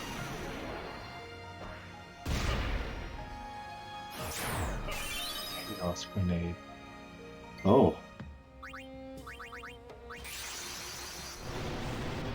The mute is the really important part of that, aside from the damage, because otherwise he can do some pretty nasty stuff.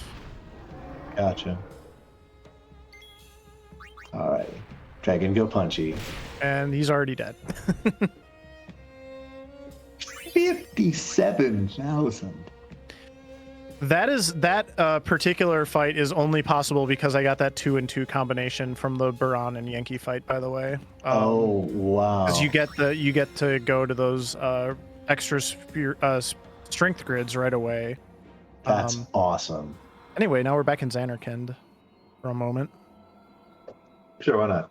It's a very this is- important part of the story in the original or the non-cutscene remover version. It's but like the Magicant version, like the view deep into. A Magic Hand version. Well, right, Yeah. right. It's like in you know what I know you're Earthbound. what you getting. mean. No, I It's know what it's you his mean. dream. Yeah, he Yeah. he faints and has a dream of Yeah. his true self. And now we're back on these icy, scary mountain slopes, winding. Yep, we're on the final ascent to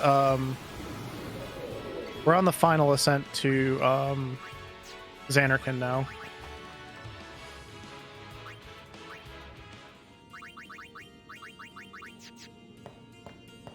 Yuna's actually too fast, so sometimes I will leave her in and I just have to go take her out because otherwise Wow. Say, is that edible? Riku, please. Otherwise she'll always get the first turn and I could potentially screw stuff up or just it makes things slower, so. Yeah.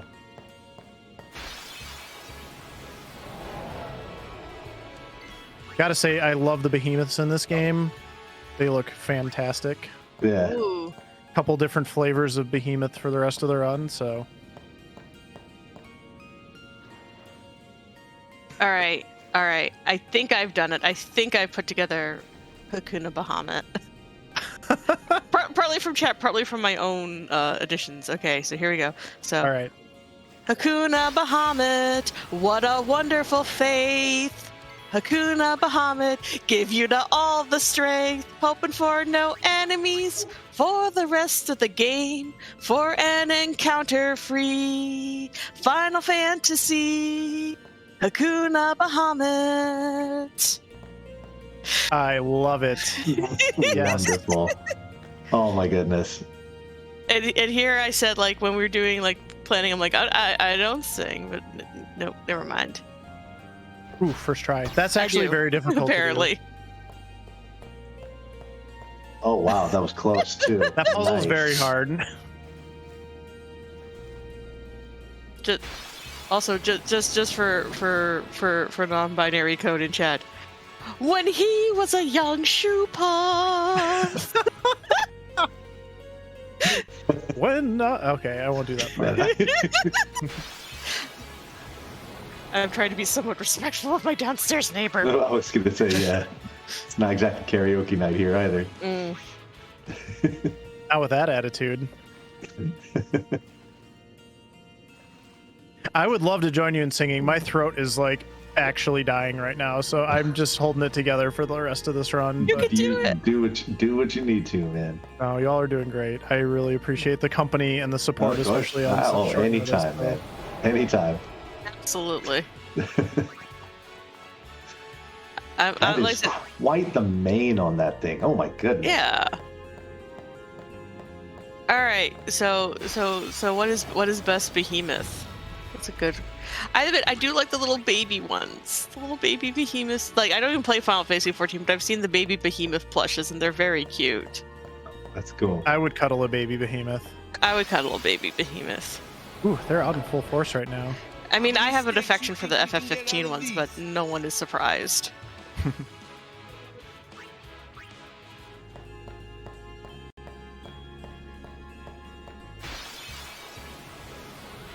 And I like when they reinterpret, Yeah.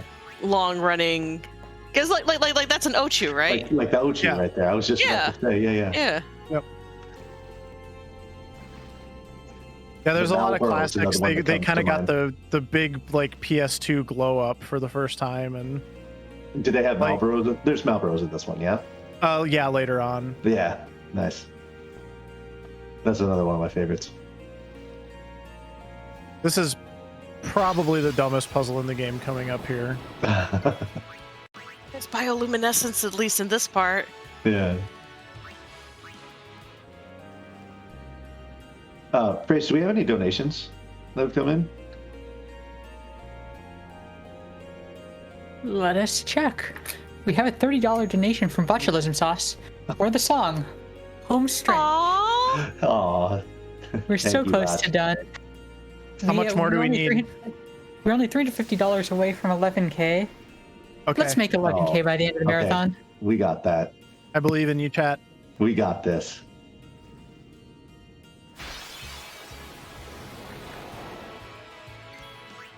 So what was that puzzle? Just everybody pick a color and...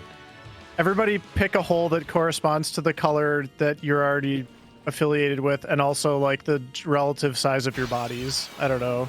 Character colors. Oh, Yeah. Are you a fan of character color coding? Do you know this trope? not sure. It happens more so. It happens in some series, but there's like a lot of series where characters will get like associated with a specific color. Like you see it a lot if you like idol singer shows, because then you have to get associated with a specific color. Because then when you go to the concerts, you can have your glow stick in the corresponding color of your favorite character. This is a 100% serious thing. Wow. I know this because I own one of the cool Japanese like pen lights, the cool like Japanese glow sticks. Yeah. And you can cycle through all the different colors, so that way you can always make sure that you have the color of your fave, like on like.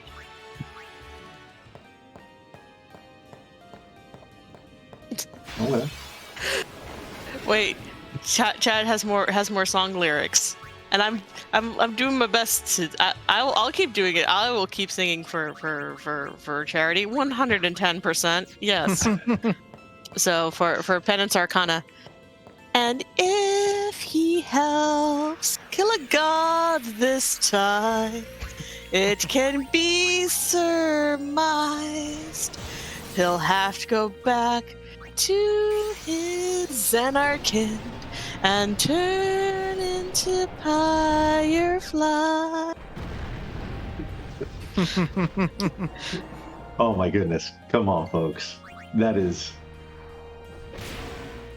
wonderful. I'm a-trying. Well, actual 74,000 punch there. Yeah. Yeah. Because Bahamut. What does the glorious ring do? Nothing particularly exciting. I honestly Why don't is know it a off the top glorious of my ring? head. It probably looks shiny. I don't know. Okay, that's fair. Probably fun in a casual run. Right. All right, so this is the part where it's like, hey, I recognize this place from the opening credits. Right. Yeah, pretty cool. It's like dead silent on the screen, and I love this sort of descent and how cinematic and just like reflective it is for when you've been playing this game for a really long time and you finally get here. There's nothing quite like it. It's a really cool map there. Mm-hmm. And then they hit you with this theme. Yes.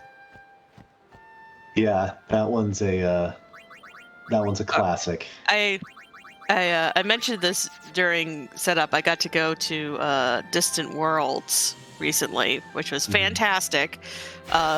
And this was one of the 2 finale songs. Oh, nice. Yeah, Nice. they did 2 Xanarkins. What? And I was saying like the big like surprise was that they had Riki, who sang Suteki Dane, was there like in person to sing Suteki Dane, which was a really, really, really fantastic thing. So hey, if you have the chance to go to this current tour of Distant Worlds, check it out if you are able to. It was a lot of fun. It was a super cool evening of Final Fantasy music, and it was actually my first Distant Worlds. Nice. Yeah, I still need to go to one too. I've been to a New World, and I got to go to Dear Friends, and I got to go to probably the video game orchestra did like a night of just Final Fantasy Final Fantasy 15. 16 comes later. But if you have a chance to go to Final Fantasy concerts, go to Final Fantasy concerts. They're a good time. And also just like support live music, because live music is really important and needs more love. Yes. I mean, I just started going back to concerts this year, so I got to go to 3 this year. Nice. Yeah. Stop teasing chat with unreleased games. Look, that one at least has a release date. That one's at least, somewhat tangible. I mean, all I'm, if y'all can just tease me about reminding me that Crisis Core comes out like in a few days. Technically, it comes out tomorrow now. Oh gosh. Oh gosh. I still have to decide if. The thing is, I have like stuff to do for like work this week, and it's like, oh no, and I have like another marathon appearance coming up, so it's just like, oh boy. Yeah. Also, I have to derust a different game this week. But I'm gonna be I'm gonna be watching to see what Crisis Core what that speedrun ends up looking like. Because if it basically kind of ends up like this, like if you just skip through all the cutscenes, I might be tempted to pick it up. Because I know that was the problem with the original PSP one. Not problem per se, but like it's like a 4.5 hour run because you can't skip cutscenes. So I'm going to be curious to see where it ends up. For sure. I didn't notice you could catch the Yevon symbol even here in I mean, that makes sense though. Mm-hmm. I don't know though. So see, it's like I have like a question about plot, but it's like I don't know like if it ever gets like explained or anything.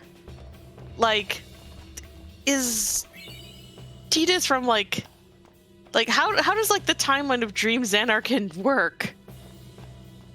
Like in terms of like it's like interactions with like the actual timeline of Sphera. There is an answer to that question. I need to focus for just a minute. No, go ahead. You make Vonnie happy with more Spear Grid. Mm-hmm. Yes, please.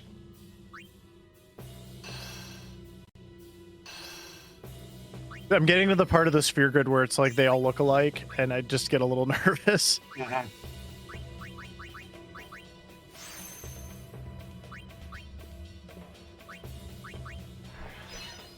All right, now I'm using that Luck Sphere and Fortune Sphere.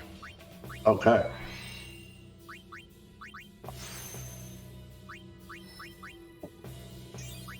Now, what exactly will the luck accomplish for? I believe it is extra crit chance, and also just it has the way that the stats actually work for the Aeons is a little bit different than how they work for characters. So I think there's like some hidden stats as well. But please don't ask me what they are because I don't know. All right, I think that was it. Okay, and now we get to play Tetris. But kind of to your questions, Scala, the Titus is not a real boy. I know Titus is not a real boy. No. Oh, okay. I was having like a question about like. Okay, so like Dream Xanarkin is its own like physical place. So I'm like, it's more like a timeline kind of thing. Like, where does Tidus's like Xanarkin like take place like in relation to like the timeline? Because here like we have like the Yevon symbols kind of thing. I believe they say that the encounter that started all of this was 10,000 years ago. 1,000 years ago. Or 1,000. Yeah. Somebody said, okay, maybe it's 1,000. I'm pretty sure it's 1,000. 10,000 is more like Xenogears timeline.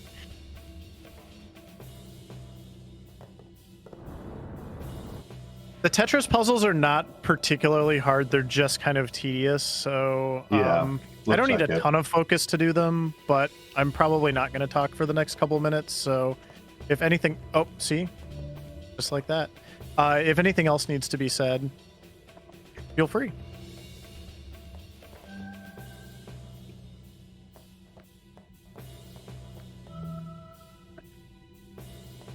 I'm just going to keep reading chat lyrics. I like the one for be prepared. But I don't remember all like the lead up to like the be prepared.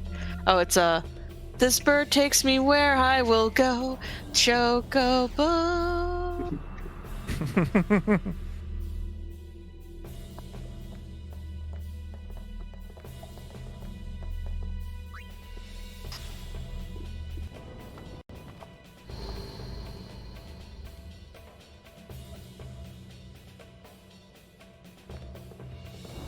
Thank you, chat, for filling me in on the timeline of Sphera. I appreciate this as someone who has tried to timeline out Final Fantasy games. My suggestion to you is don't. Well, I should say, sure, go ahead, but just know that more than likely Square Enix will probably just decide that it's different, like, later, and then you'll be like, But all my hard work. Trust me, that's how I have felt trying to figure out exactly when the heck some things happen in FF7 and how many things carry over between versions.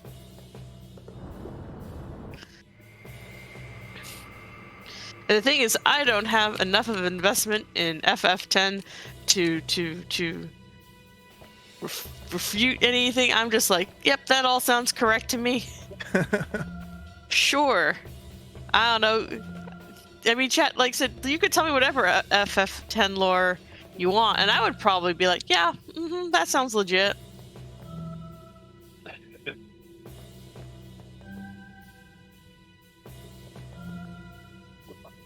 Two lies and a truth, Final Fantasy X style. Okay, yes. See? Oh no, Neon, they have released FF7 timelines. It's more like trying to like square that with what's actually in the games, and some things have like like ages have like changed from like, you know, like how much like OG stuff like carries over into remake stuff, and it's a big old tangle of spaghetti. Spaghetti rough.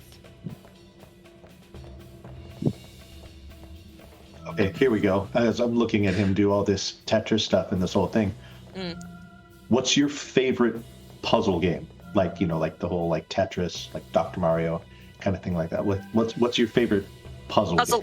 Puzzle League.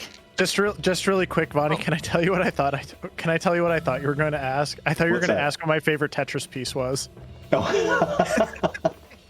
Well, what is your favorite Tetris piece? Yeah, let's hear it. Oh, Freya, hold on. Freya has an opinion on this, I guarantee you. Freya's What is your Tetris. favorite Tetris piece?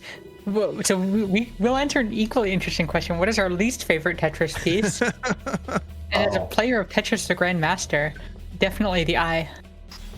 Oh, see, really? my favorite is the eye. Yeah, I would say so too.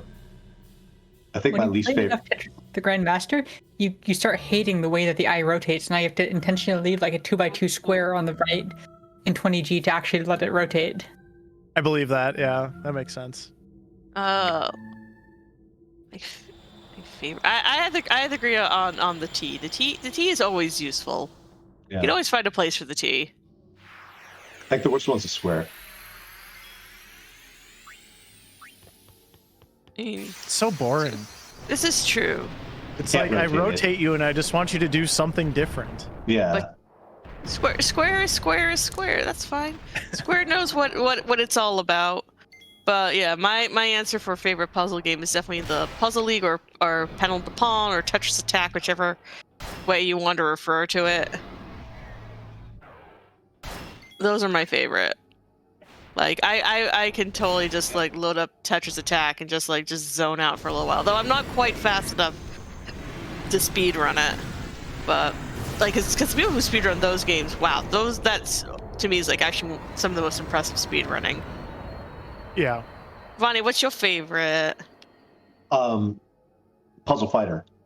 Oh, yes, Puzzle Fighter. Vonnie, we need to like get together at like a in-person event again so we can play Puzzle Fighter against each other. Or we could just load up Fightcade. Ooh. We'll have to have a discussion. But now listen. Yes. The idea and of us getting together at a live event and playing it, would 100% love that. That would be fantastic. But in the meantime, oh hey, it's Unaleska. Oh hey, Unaleska. Hey. Hey, Oh, what do you think we're gonna do? We're gonna go to Bahamut. You are correct. Now, are we ever going to use his overdrive, or is just slapping him silly enough? We will never use the overdrive. We will use the impulse ability, which is more like a ranged ability. Got it. Okay, 67,000 to the face. No, we don't get to hear like Oren's whole like motivational speech though in this version. That's a little sad. Yeah. Now is the time. That's all I remember. Full fighter. Okay.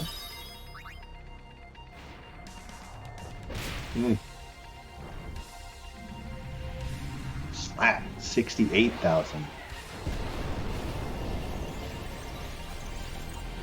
Another face change. Wow. One per slap. Oh my goodness.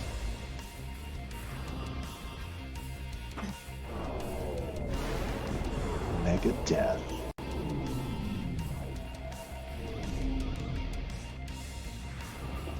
And it's immune. How convenient.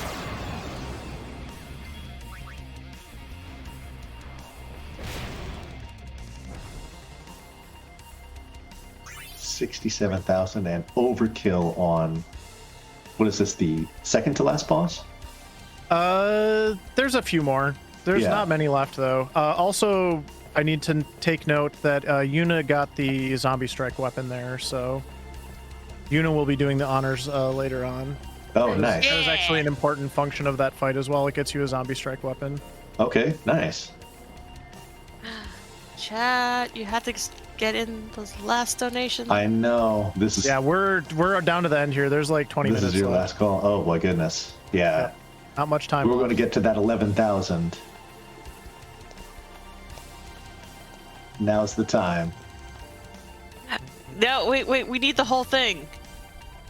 We need the whole thing. Wait, I'm gonna go look it up. I know I can find that. I am going to be running around on the airship quite a bit for these last 20 minutes though. So Okay. it's definitely turns into a bit of a running simulator. Okay, great. Thank you. Thank you, quotes.net, for having my back with this. Or at least, okay. Yeah. Yeah, now is the time to choose. Die, be free of pain, or live and fight your sorrow. Now is the time to shape your stories. Your fate is in your hands. Love it.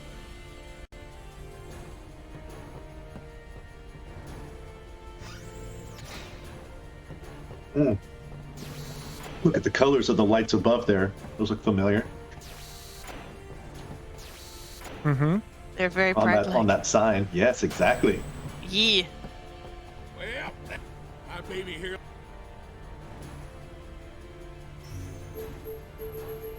Oh, Sid. Yeah. Oh, So now we can finally go wherever we want. This is the one thing that I didn't like about this game was that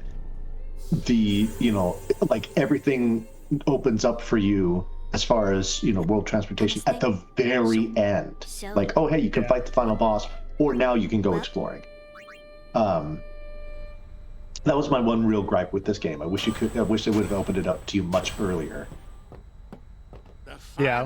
But Vonnie, we have to direct exactly where you're going. I mean, no, I don't know. That's it's one of those sorts of things that sort of back and forth between, how much do you curate the player experience? Yeah. Well, that to me that was another thing that I didn't. I'm not a big fan of Final Fantasy 13 at all, really. But the one thing that it was kind of the same gripe. Like, you're on rails. You're on like straight up rails for like 40 hours, and then you get to Grand Pulse, and it's like, boom! Here's like 40 missions you can do, and it's like, whoa! Like, that is way too much, way too late to just have thrown on top of my, my tendency to collect like everything I can when I play an RPG. I'm like, oh, could you at least spaced it out, or right? Like, I feel like Final Fantasy 12 does a good job of that with the like the job hunts. You get from the boards and the. Well, and you also just kind of get to town. travel between the various ports and things like that. Yeah. Yeah. My community gives me a lot of crap because I really don't like Final Fantasy 13. And one of the things that I don't like about it is what you just said, Bonnie, which is how on the rails it is. Yeah. And then I started learning the speedrun of this game, and they're like, well, do you realize this game's totally on the rails too? And I was like, no, it wasn't. And then I played it a few more times. I'm like, okay, you have a point. Yeah. Like I said, there are a variety. It's one of those sort of, again, it's an axis that exists between like open and curated, or open, closed world, open world kind of thing. And the thing is that both of them have their merits, and both of them have their value, and you can find enjoyment in either one. And it is that trick of balancing it out. Or like I said, or just completely committing to one or the other. But it's like one of those things where, you can have like the fully open world, but then you can get into like choice paralysis and not knowing where to go without like some amount of signposting. Yeah. And the completely like curated experience is something where you need at least like some level of flexibility. Otherwise, you kind of reduce down the amount of like what level of interactivity do you need for a piece of media to be a game, kind of thing. Yeah. And I say that as someone who's like my only like finished game, in whatever quotation marks you want to put it in or not, is an interactive fiction game. And it's like, that's a very curated experience kind of thing. Yeah. Oh, I'm sorry, Bosh. I got really deep there for a second. Okay. I had opinions. And I'm just sitting here like Bahamut. I'm just sitting here listening and going, Bahamut, go burr. Bahamut, go exactly. burr. Bahamut is just smashing its way through virtually everything in the end game. Yeah. I guess my one thing I will say about this game in particular is the story absolutely matches like the way the game plays out, because like it is very important that you go from point A to point B to point C. I mean, you're on a pilgrimage. Yeah. And you couldn't really just be like, hey, we're on a pilgrimage to save the world and we have to go to all these temples, but what if we let you go anywhere and like didn't put any restrictions or time on you? It'd be like, it wouldn't make any sense. So I think it fits the story nicely for this game to be more on rails. Yeah. And you have to have that, your gameplay and story feel integration. The game should reflect the story and the story should reflect the game. There you go. That's me condensing it down to like the bare essentials.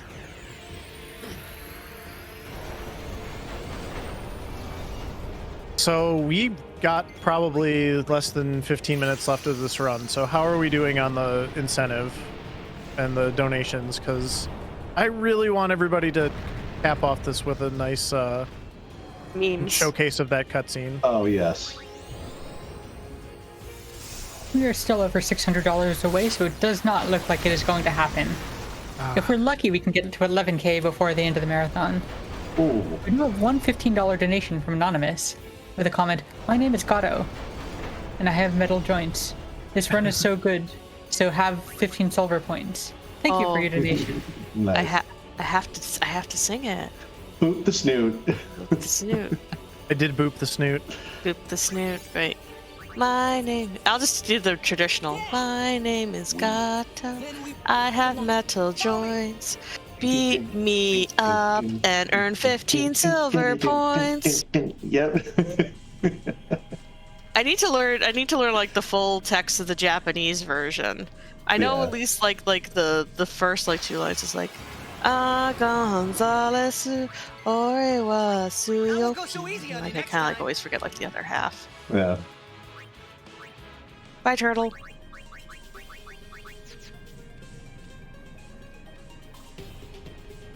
I love this area, but it is so frustrating to play. Yeah. It's so cool, but like they really mess with the cameras and stuff so that a lot of times you can't really tell where to go, or like it'll turn you very quicker than you're actually angled. Oh, yeah. That was pretty abrupt. Like a corner. Oh, goodness. Was the minimap always there? Was the minimap always there? Yes. Okay. But it fills in as you're running. It's Oh, one of the only gotcha, areas where that gotcha. happens. I like how this is like one of the last areas in the game to be some of the like, you know, the most fearsome and powerful enemies in the game. And instead, you got these little like ice blue like mushrooms like dancing around on the ground. Yeah. Don't look very ferocious at all. These guys here, look at these. Yeah. They just big chillin'. Yeah, they're It's a mix. vibing. Yeah. Yeah. I mean, the enormous flying eyeball, that's, you know, that's more what I was thinking about. I do need very FF4. I do need to get Riku's Yeah, overdrive stuff here, like this. so see if I can manage that. Is she just gonna take one of those clubs or the cleaver just right to the jaw? Oh, he missed. Okay, he didn't miss. Oh. And it comes Almost. up just short. That's not the ideal, but I'm running out of real estate here, so okay. 2 will definitely do it. Because I need it for the next fight, just as like a safety. Okay, good job. That seemed very efficient. Wow. Damn! Watch Yeah. he's running back. Yeah, You didn't give her a you're not chance getting to get back away. to her Whack. post. That was just rude. Okay, this is my favorite behemoth, by the way. This was asked earlier. Specifically this one with like the Whoa. wild Yeah. skin suit thing. With Skin the thing. red claws.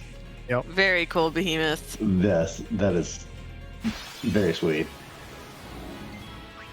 Live and let live. Those mushrooms will mess you up. That is true.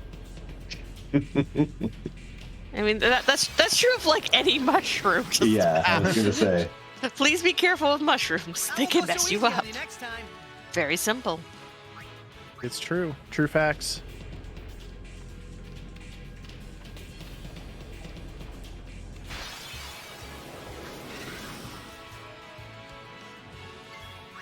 I'll be right back.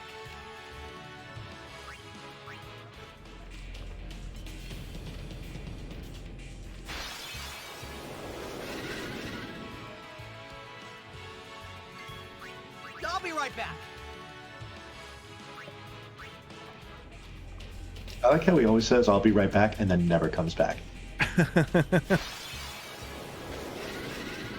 Like, how does he keep getting away with this? He cute. Yep, I suppose so. That's how I get away with anything. He's got that himbo energy. Yeah. Yeah. Yeah. Yeah. I can't deny this.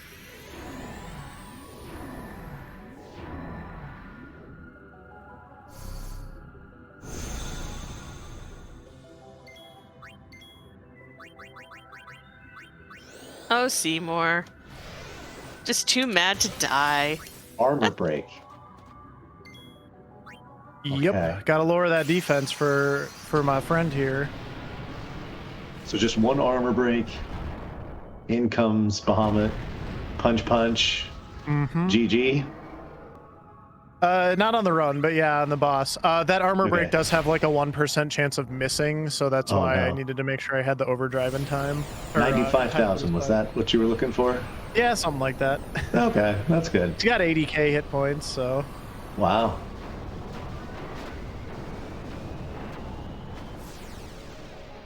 Right, so now we only have one boss fight left, and then I guess a little bit of a cleanup at the end. But yeah, we're just about done here.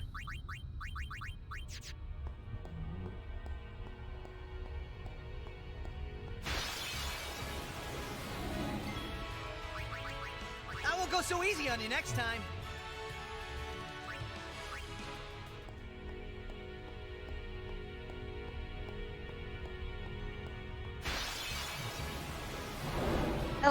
This area is really I won't go so interesting. easy This on you next particular time. area.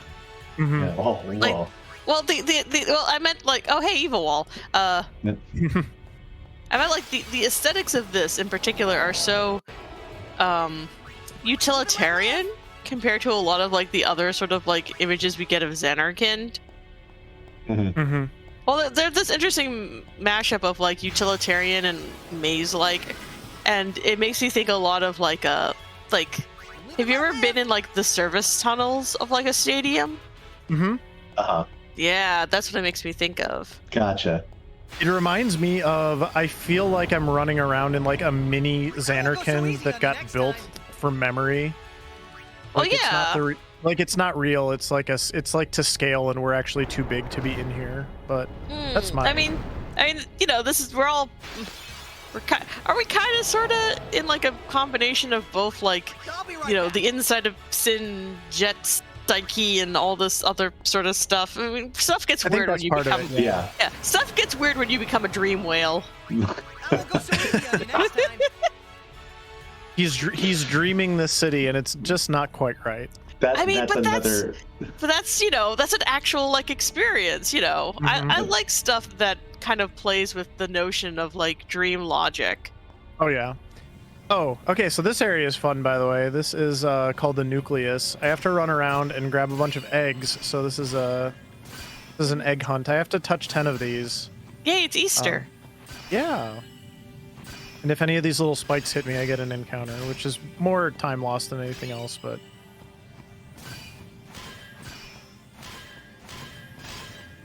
supposedly there is a way to optimize this. I have not looked into what it is, but I just ooh. Ah, darn it. I was doing good. I've done it without getting into any encounters before, but it is very difficult. Oh, he just ran face first into it. Well, it's because the camera is just so, like, chaotic, too. But I like the huge flop he takes when he Oh, yeah. when he touches it. Yeah. As a serious speedrunner of this game, I do need to learn this at some point, like where all the spawns are and the optimal route to get all 10 of them as fast as possible. Is it fixed? There's no RNG for it? My understanding is it is, but like just the camera is so wild. Like, Yeah, this is. it probably takes so much practice, if I was to guess. Yeah, practicing like the one like super small part of the run. Yeah. Yep. Mm-hmm. All right, So two you're more. obtaining a bunch of items along with this, yes? I am, and one of those items is going to be very important in a second. So, Was that Is a it the wicked what? Sith? no, Can't it's actually one of the see. spheres. So, Can't yes, see. I got a plushie from an egg. Yay! Oh, I want a plushie from an egg. Okay, things are getting weird for Titus right now. That's this entire game. That was the last 3.5 hours. Final Fantasy X. Things get weird for Titus. All right, so this is the actual final boss fight, and then there's just some story like stuff afterwards. So we're gonna go ahead and do our last sphere grid here. Time to punch your dad. Yay. Okay. I'll savor this.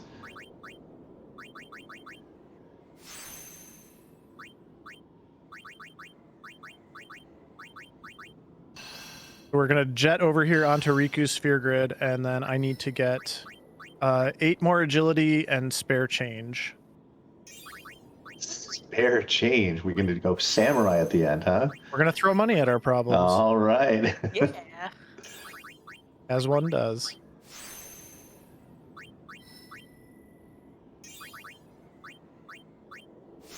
All right, we should be good. Roll. All righty. Bye, Sphere Grid. Bye bye. Saying like you're talking to your dog. I know.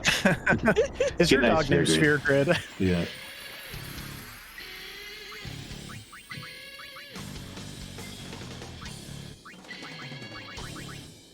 Yes.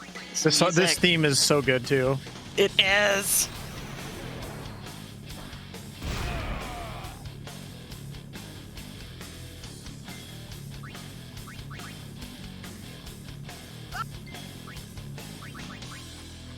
Oh. No thanks. Everyone in chat be like, oh no, Jack got hotter.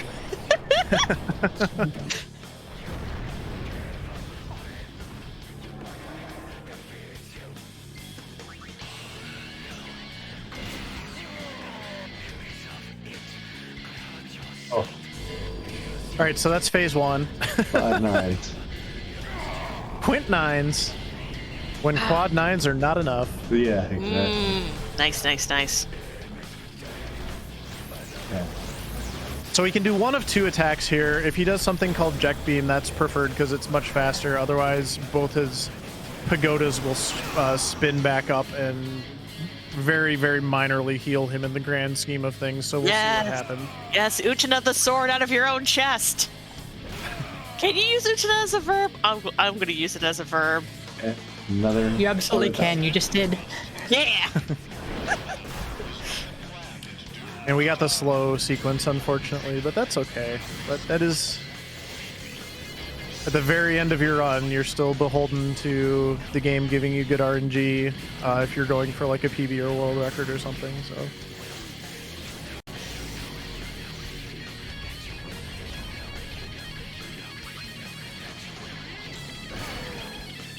Yeah, I have a feeling when you're doing basically 100,000 damage to him, and he heals himself for only 3,000, not gonna help all that much. Not keeping pace. He tried. He's not a white No. mage. He didn't use that part of the sphere grid at all. Correct. All right, so now we get to say goodbye to all of our friends and save the world officially from the evil summoner Yu Yevon. So we're just about to the end here.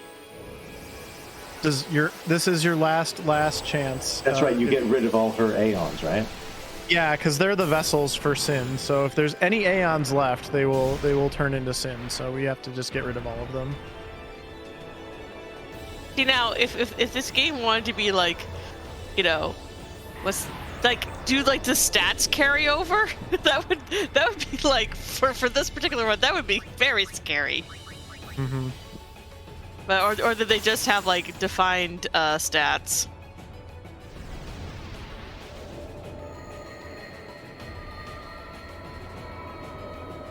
Really, throwing money at them for 2,000 damage, that's the fastest and best way to do that? Bye, bird friend. Hard to believe, but yes. Well, I don't remember exactly why, but yes.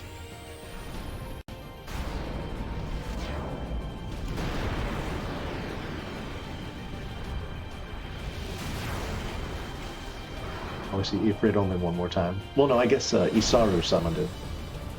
Mm-hmm.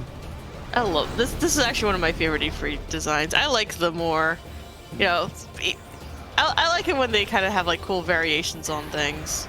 I definitely like this Ifrit. So I assume we'll see Shiva as well? Yeah. Yeah, best girl Shiva. If you want, I can save Shiva till last. Nah, that's fine. You do it in whatever order you normally do it. But Blaze, Technically, the amount of money I have is a little short, so it's probably safer to do Shiva last, but it probably doesn't matter. But I probably whatever is will, best. unless I yeah. I do realize, though, Blaze, are we basically playing with payable Golbez? Pretty much, yeah. Shoutouts to Free Enterprise. Yes. Right. No, not cheese. No, cheese. Cheese gotta go. Sorry. No. You served us well, Cheese. No, Cheese is happy about this, though. It's okay. They understand. They're gonna go to a nice farm upstate. That's right.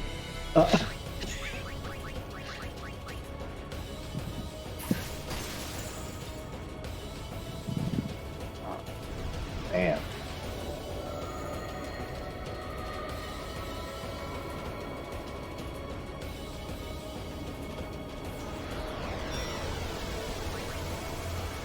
Just those emotes of like the eyeballs. So great. Do you have a chance for a few more donations? Absolutely. Yeah. We have a $10 donation from Killer In, who said good luck to moonblazewolf on this late night Final Fantasy X run. Finish strong. We have a $15 donation from Kura Lash, which just says heart. And a $50 donation from Sporadic Erratic, which says, had to get my dono in before the very end. Thank you so much to everyone who worked so hard to make this wonderful event happen. Heart. Thank you all for your amazing donations. Thank you all. And we're a few $100 away from 11K. So if anybody wants to sneak those in before just at the end, Yes. Come on, let's we could go. make 11K. Let's go. Just throw a couple gil at it. It'll be fine. Yeah. No. Chino. Thank you so much for being such a good punchy dragon. Oh my goodness, for getting us through like literally everything in the final hour. Pretty much, yep.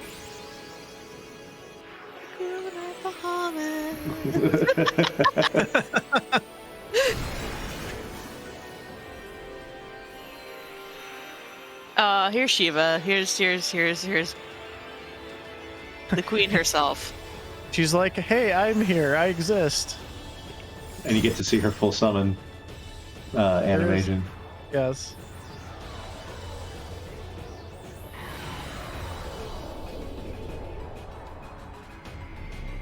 I think my favorite animation of hers, I can't remember if it's from Final Fantasy VII or maybe it's 9, where she throws all the ice on him and then it does the close up on her hand and she snaps and all of it shatters. That's in a couple of games. I don't remember. I think so. I think that's become like a Shiva staple. Yeah. The snap. The snap. Yeah. Yay! I thought about this so long ago, but isn't you Evan, this whole like final form, isn't it very Kafka-esque? Oh yeah. Yeah, and you get to see that and mean it. Is this where you go Time is zombie coming mode? up. Oh, okay. Yep. I'll call it in just a second. It's when the camera view changes. Oh my gosh, I missed. That never happens. I didn't know that could happen. My Phoenix Down missed. You in trouble? No, it's fine. I have all my characters have re-raise. Oh, okay. I just have to go through this cycle again for some reason. That's a new one. Yay, we got your it's never happened before. Yeah, Yep. it took over 3.5 hours, but we got there. Now, if it's zombified, yeah, okay, there, now it did damage. All right, that Got worked. And time. GG! Oh my gosh. Gee, Thank you. Moonblaze. Thank you. That was quite the run. I just want to say first and foremost, thank you to the Power Up with Pride staff for giving me the opportunity to do this run. Yeah. I was not on the schedule when this weekend started, and just out of sheer bad luck for a really good friend of mine, Mr. Shasta, who was supposed to be closing the marathon out with Kirby in the Forgotten Land. It just didn't work out. And I'm just really grateful that the staff put their trust and faith in me that I would be able to put on a good run to close things out. And I feel like this is definitely my best Power Up with Pride run I've ever done. So Yeah. Oh, hell yeah. I really appreciate you, Scala and Giovanni, for being here as well, and Freya, to you also. This was. Thank you so much for having me, man. Yeah. Yeah. This has been quite the weekend. Yeah. And I know a lot of things happened, and the marathon was still a success. I think by pretty much every estimation, we got over 10,000. Maybe we'll hit 11,000 here in the last couple seconds while the credits are running. It's still not too late, chat. You can still do it. But yeah, just to be able to contribute to that, to be able to contribute to the Trevor Project as a gay man myself, I always love to come out for this marathon and help in any way I can. So just thank you again, everybody.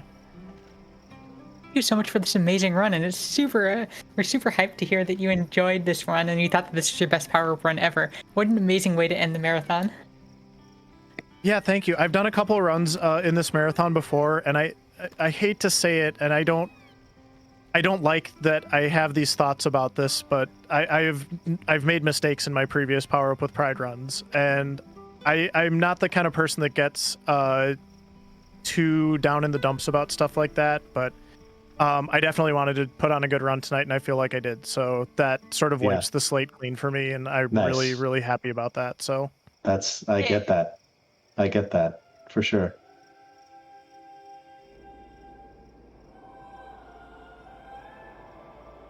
Yeah, there is a big long credit sequence here, so I don't think we have to stick around any longer than you want to, Freyas. But yeah, just that's all I have to say. I can just do a quick shout out, I guess, really quick for myself. I stream usually 3 times a week on twitch.tv/moonblazewolf. I also organize charity marathons Oh. myself for Team Fastest Furs. We do marathons for Trans Lifeline. So we have a very strong There it affinity is. for the LGBTQ community in our community as well. And we would love to, for anybody watching or for any speedrunners or volunteers who like to help out with and support charity marathons, we'd love to have you be a part of our marathon sometime as well. We're open to all, but yeah, that's just kind of my thing. I love this kind of stuff. So thanks. Same. Yeah. Hey, yeah. Do follow moonblazewolf. Absolutely. That would be fantastic.